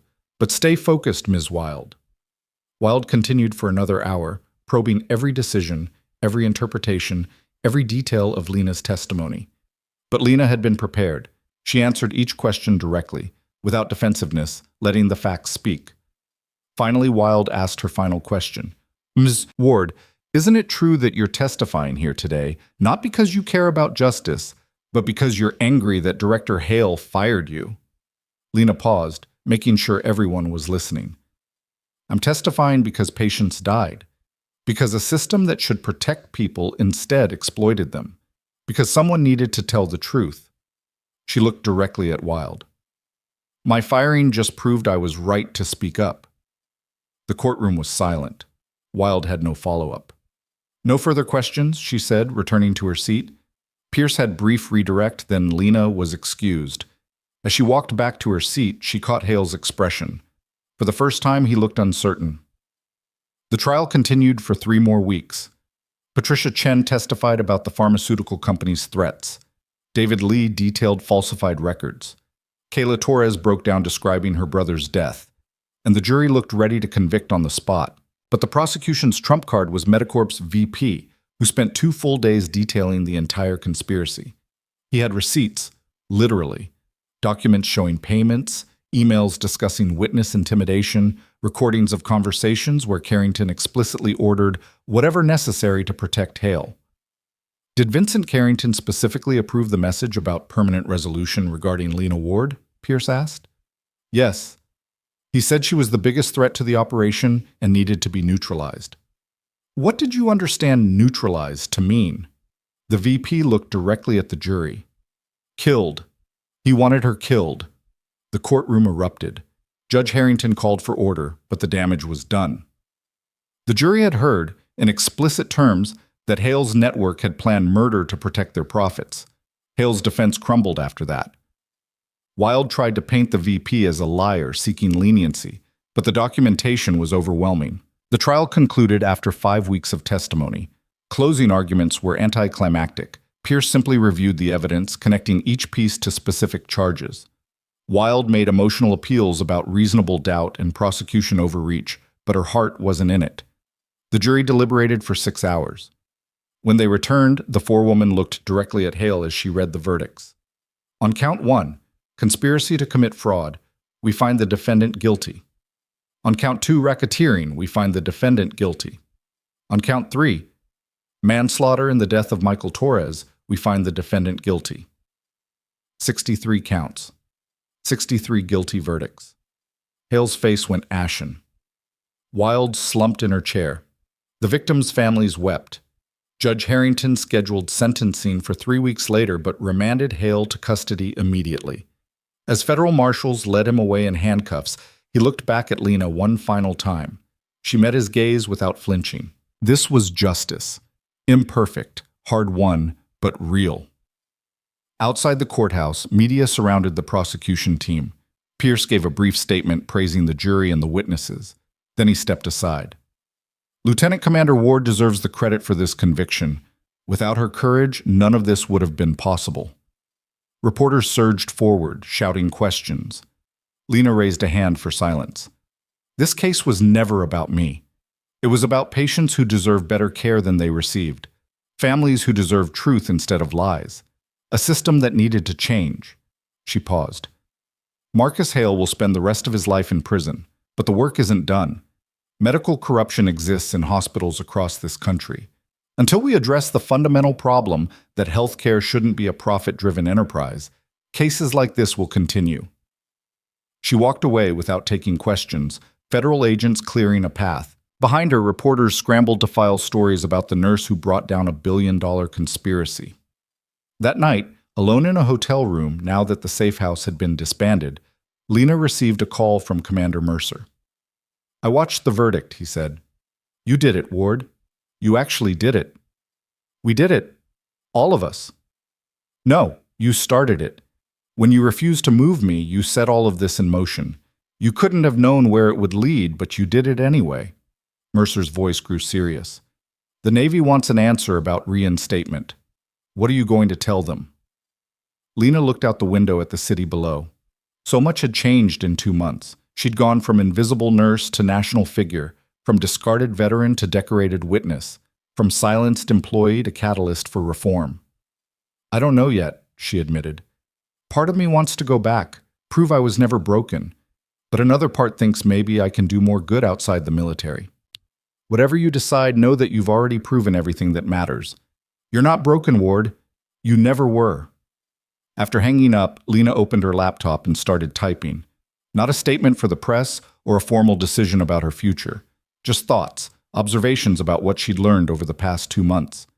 She was 3 pages in when her phone rang again. Unknown number, but she answered. Ms. Ward, this is Dr. Sandra Meyer from Riverside Crown. Lena tensed. What do you want? To offer you a position, not as a nurse, as chief medical officer. The words didn't compute. What? The board met tonight. In light of recent events, we're restructuring completely. We need someone who understands patient care, who can't be corrupted or intimidated, who puts medicine above profit. We need you. Lena's mind reeled, CMO of the hospital that had fired her. I need to think about it, she said finally. Of course. But Lena, Meyer's voice softened, we failed you. We failed our patients. We let corruption rot us from inside. If you give us a chance to rebuild the right way, with you leading medical operations, maybe we can become what we should have been all along. The call ended. Lena sat in darkness, 3 impossible choices laid before her. Return to the Navy, take charge of Riverside Crown, or forge some third path entirely unknown. Her phone buzzed one final time. Text from Martinez. Vincent Carrington just pleaded guilty to all charges in exchange for life sentence instead of death penalty. He's giving up everyone. Board members, executives, politicians, all of them. The whole network is falling. Lena stared at Martinez's message until the screen went dark. The entire network falling. Hundreds of arrests coming. A corruption empire that had operated for decades crumbling because she'd refused to move one patient from one bay to another. She stood and walked to the window. Below, the city was quiet, unaware that tomorrow would bring headlines about the largest medical corruption takedown in history, unaware that their hospitals, their doctors, their entire healthcare system was about to undergo seismic change. Her phone rang. Sarah Reeves, timing impeccable as always. I heard about Meyer's offer, Sarah said without preamble. News travels fast in medical circles. Are you seriously considering it? I don't know what I'm considering anymore. 3 months ago, I was an invisible ER nurse. Now I'm choosing between running a hospital, returning to the Navy, or something else entirely. That something else being what? Lena hadn't articulated it yet, but the words came anyway. Starting something new. A patient advocacy organization, maybe. Something that prevents what happened at Riverside Crown from happening anywhere else. Sarah was quiet for a moment. You could do all 3, you know. Accept the CMO position, maintain reserve status with the Navy, and build the advocacy work on the side. You don't have to choose just one path. That sounds exhausting. It sounds like you. Sarah's voice warmed. Lena, you've never been someone who does things halfway. You saved 14 people in Kandahar because you refused to leave anyone behind. You brought down a criminal empire because you refused to let one patient die in a hallway. Why would you suddenly start limiting yourself now? After hanging up, Lena made a decision. She called Admiral Vance first. I want to accept reinstatement, Lena said, but as a reservist, not active duty. I have work to do in the civilian sector that's too important to abandon. Vance didn't hesitate. Done. We'll process your reinstatement as reserve status, which means you maintain rank and benefits but have flexibility for civilian obligations. And Lena, the Navy is proud to have you back in whatever capacity you choose. Next, she called Sandra Meyer. I'll take the CMO position on 3 conditions. First, I have complete authority over medical operations with no interference from the board or donors. Second, we implement a patient bill of rights that explicitly prohibits preferential treatment based on financial contributions. Third, we establish an independent oversight committee with community representation to review all major medical decisions. Meyer didn't hesitate either. Agreed. When can you start? After sentencing. I want to see this through completely. Lena paused. And Meyer?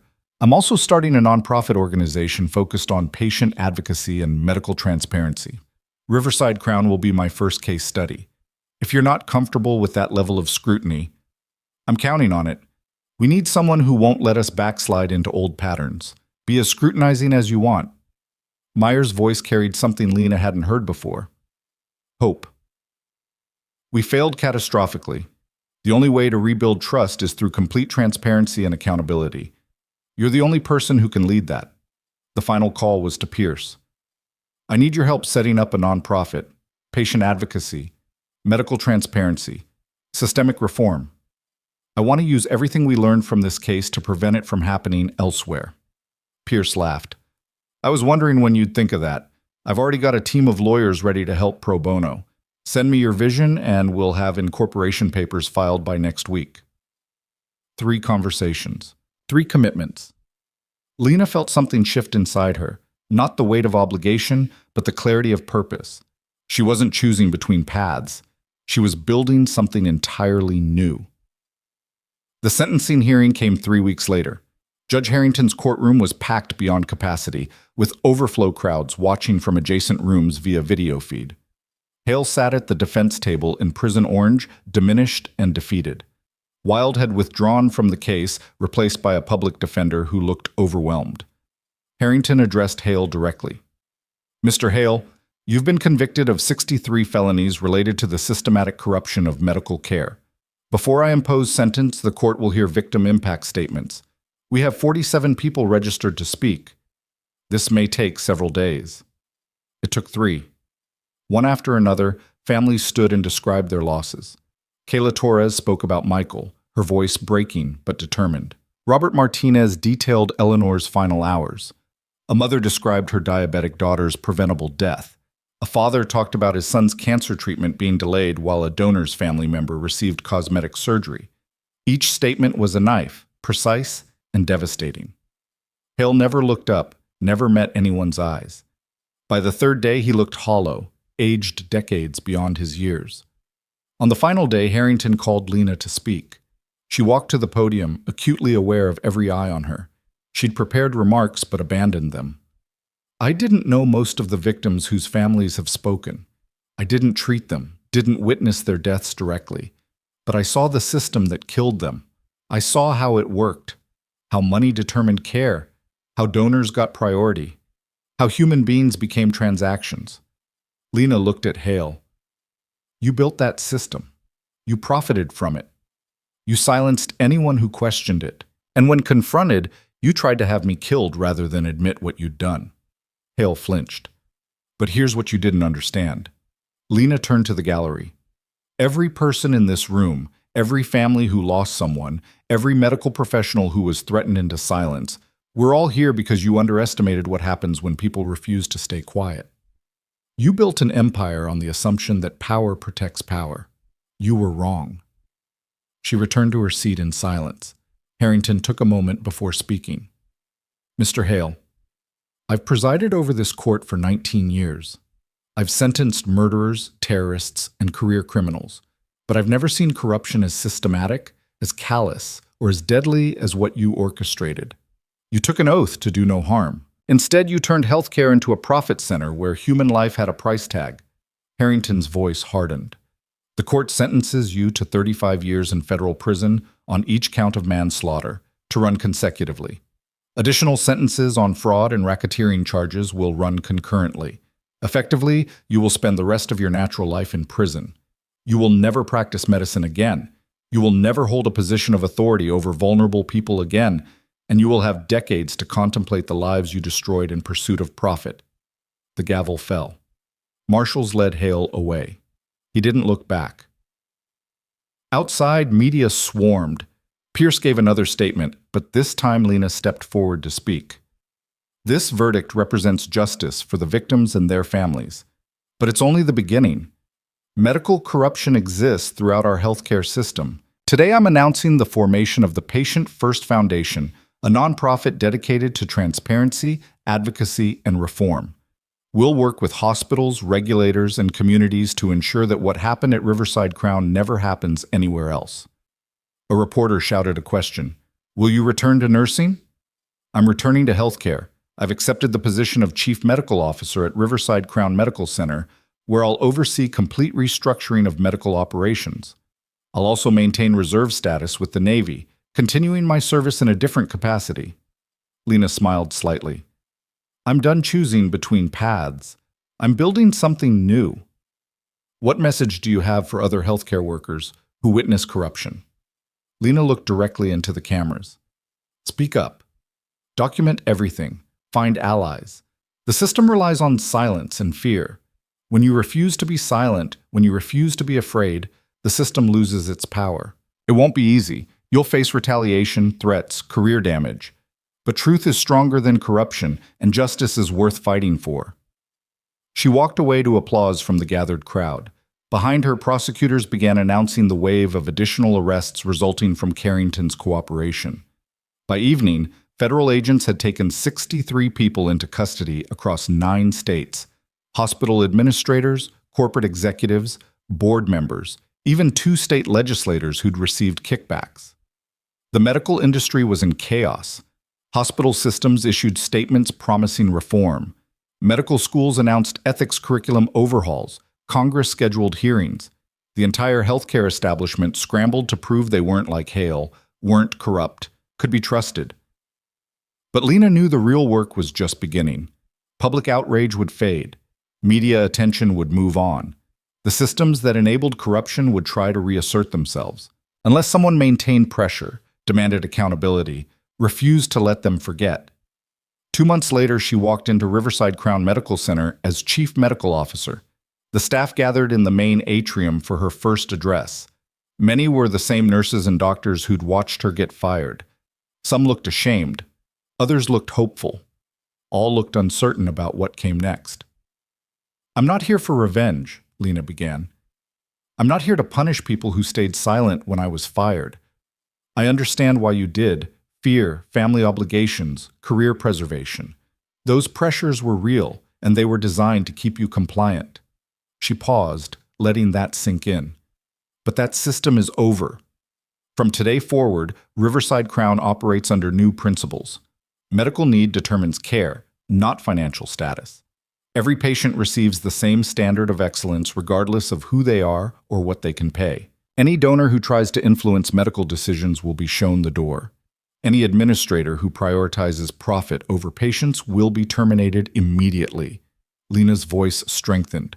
"We're going to prove that ethical healthcare is possible, that hospitals can be financially sustainable without being exploitative, that medicine can be a calling instead of a business." The room was silent. Then someone started clapping. Patricia Chen standing near the back.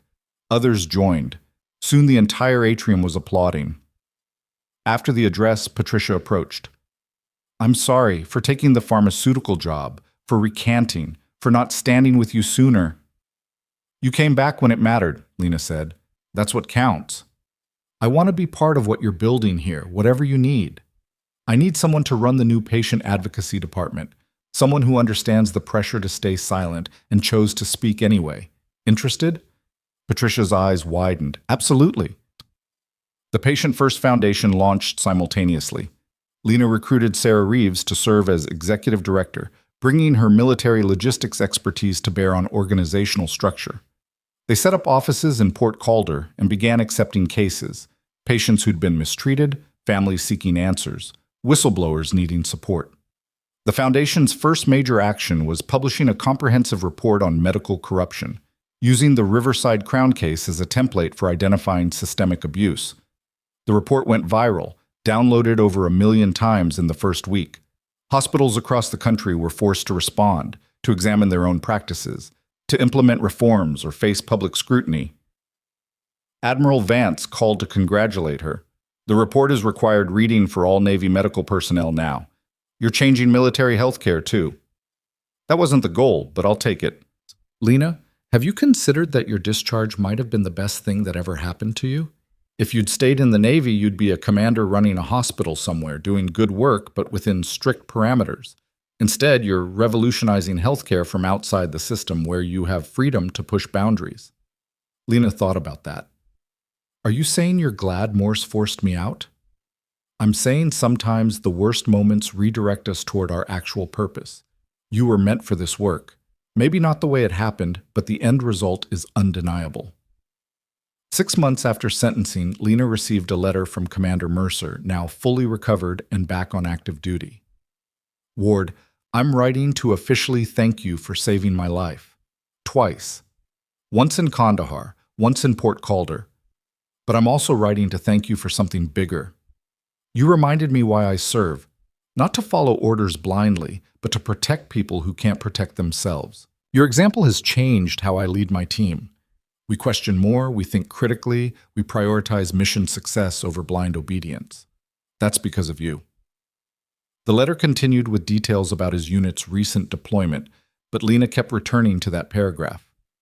Your example has changed how I lead. She'd never thought about her actions in terms of example, never considered that refusing to move one patient could ripple outward to affect military leadership, medical practice, organizational culture. At the one-year anniversary of Hale's conviction, Riverside Crown held a memorial service for patients who died due to corrupted care. Families attended, along with staff, community members, and media. Lena spoke briefly. We gather today not to relive pain, but to honor lives that mattered. Michael Torres, Eleanor Martinez, and dozens of others whose names are now part of this hospital's permanent record. We failed them, but their memory drives us to be better, to build a healthcare system worthy of their trust. She unveiled a memorial wall listing every patient identified as having received substandard care due to Hale's policies. The wall would remain permanently in the main lobby, a reminder that accountability requires memory. After the ceremony, Kayla Torres approached. Thank you for not letting them forget my brother. I could never forget him, Lena said honestly. His case was what made me realize I had to fight, no matter the cost. He would have liked you. He always said the system was broken. He'd be proud that his death helped break it. Kayla handed Lena an envelope. I'm starting medical school next fall. I want to become the kind of doctor my brother deserved, the kind you are. I'm not a doctor. You're something better. You're someone who puts patients first, always, regardless of consequences. That's what healthcare needs. That evening, Lena sat in her new office at Riverside Crown, spacious, windowed, with a view of the harbor where military ships still conducted exercises. Her silver star sat on the desk alongside her nursing credentials and CMO appointment letter. 3 parts of her identity, no longer in conflict. Her phone buzzed. Pierce, forwarding news. Vincent Carrington had died in federal prison, apparent heart attack. The investigation was closed, the network dismantled, hundreds convicted or awaiting trial. It was over. Truly, finally over. Lena walked to the window and looked out at the city she'd fought for. Port Calder had changed in the past year. More transparent hospital governance, stronger patient protections, community oversight boards. Not just here, but across the country. The wave she'd started was still spreading. She thought about the moment that changed everything. Standing in Bay 4, refusing to move a dying man, knowing it would cost her everything. She'd been so certain she was just saving one life. She hadn't known she was starting a revolution. A knock interrupted her thoughts. Patricia stood in the doorway. Got a minute? There's a family in the ER asking for you specifically. Their daughter needs emergency surgery, and they wanted to meet the CMO first. They said they needed to see that this hospital has changed before they'd trust us with their child's life. Lena grabbed her white coat. Let's go meet them. Walking through the hospital corridors, she passed the memorial wall, past Bay 4, now designated as the Michael Torres Emergency Treatment Bay, past nurses and doctors who nodded respectfully. This was her hospital now, her responsibility, her chance to prove that change was possible. The family waited in a consultation room, fear and hope mixed on their faces. Lena introduced herself, explained the surgery their daughter needed, outlined the risks and benefits. Then she said something no CMO had probably ever said before. I promise you that your daughter will receive the best care available, regardless of your ability to pay or your social status. In this hospital, medical need determines treatment, nothing else. If anyone suggests otherwise, you come directly to me. The mother started crying. We've been to 3 hospitals. Each one wanted to know our insurance first, our finances first. You're the first person who talked about our daughter first. That's how it should be. That's how it will be here. They authorized the surgery. Lena personally oversaw the case, ensuring protocols were followed, that the surgical team performed to standard, that the family received updates every 30 minutes. The surgery went perfectly. The girl would recover fully. Walking out of the hospital that night, Lena paused at the main entrance. A new sign had been installed that afternoon. Riverside Crown Medical Center, where patients come first. Simple words, but words that meant everything. Her phone buzzed one last time. Sarah, Foundation just received its 100th whistleblower case. We're making a difference, Lena. Real, measurable difference. Lena typed back, we're just getting started. Because she was. The trial was over, the convictions secured, the immediate justice achieved. But the larger work, rebuilding trust, reforming systems, ensuring that no patient ever again faced the choice between their life and someone's profit, that work would take years, decades, maybe. And Lena Ward would be there for all of it. She walked to her car, exhausted but satisfied. Tomorrow would bring new challenges, new fights, new obstacles. People would push back against reform. Corporate interests would resist change. The same forces that enabled Hale would try to reassert themselves. Let them try. She'd been fired for saving one life and ended up saving thousands. She'd been told she was broken and proved she was stronger than anyone imagined. She'd been called replaceable and became irreplaceable. Most importantly, she'd learned that power doesn't come from rank or position or institutional authority. It comes from refusing to be silent when silence is expected. From standing up when standing up costs everything. From believing that one person, in one moment, making one right choice, can change the entire world. She started the car and drove home through the city she'd transformed. The girl who'd been fired from this hospital was gone, replaced by someone who'd learned that the most dangerous thing you can do to corrupt power is refuse to be intimidated by it. Behind her, Riverside Crown Medical Center's lights blazed in the darkness, a beacon of what healthcare could be when people chose ethics over profit, patience over politics, truth over expediency. Lena had been invisible once, overlooked, underestimated, dismissed as just another nurse who didn't matter. She'd never be invisible again. And neither would the patients she fought for. That was the real victory. Not the convictions or the headlines or the professional recognition. The real victory was knowing that somewhere tonight, in hospitals across America, nurses were refusing questionable orders. Doctors were prioritizing medical need over financial influence. Families were demanding transparency and accountability. The system was changing because one person had refused to move one patient from one bay. Everything that followed, the arrests, the trial, the reforms, the foundation, all of it traced back to that single moment of defiance. That decision to put a human life above career preservation, to choose what was right over what was safe. Lena Ward had learned something that night in Bay 4, something she'd carry for the rest of her life. You're never as powerless as they want you to believe. And you're never as alone as they make you feel. When you stand up for what's right, others will stand with you.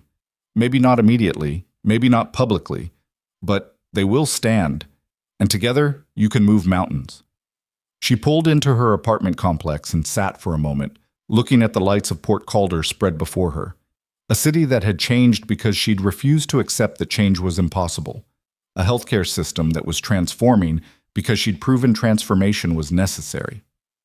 Tomorrow she'd return to Riverside Crown as CMO. She'd work with the Patient First Foundation on new cases. She'd maintain her Navy Reserve status and continue serving in a different way. But tonight, she was just Lena Ward, former corpsman, former ER nurse, forever advocate for the vulnerable, the woman who'd been fired and came back stronger, the woman who'd been told to stay quiet and instead changed everything. She smiled, grabbed her bag, and headed inside. The fight wasn't over. It would never be completely over. But for the first time in 4 years, Lena Ward knew exactly who she was and what she was meant to do. And that knowledge was the greatest power of all.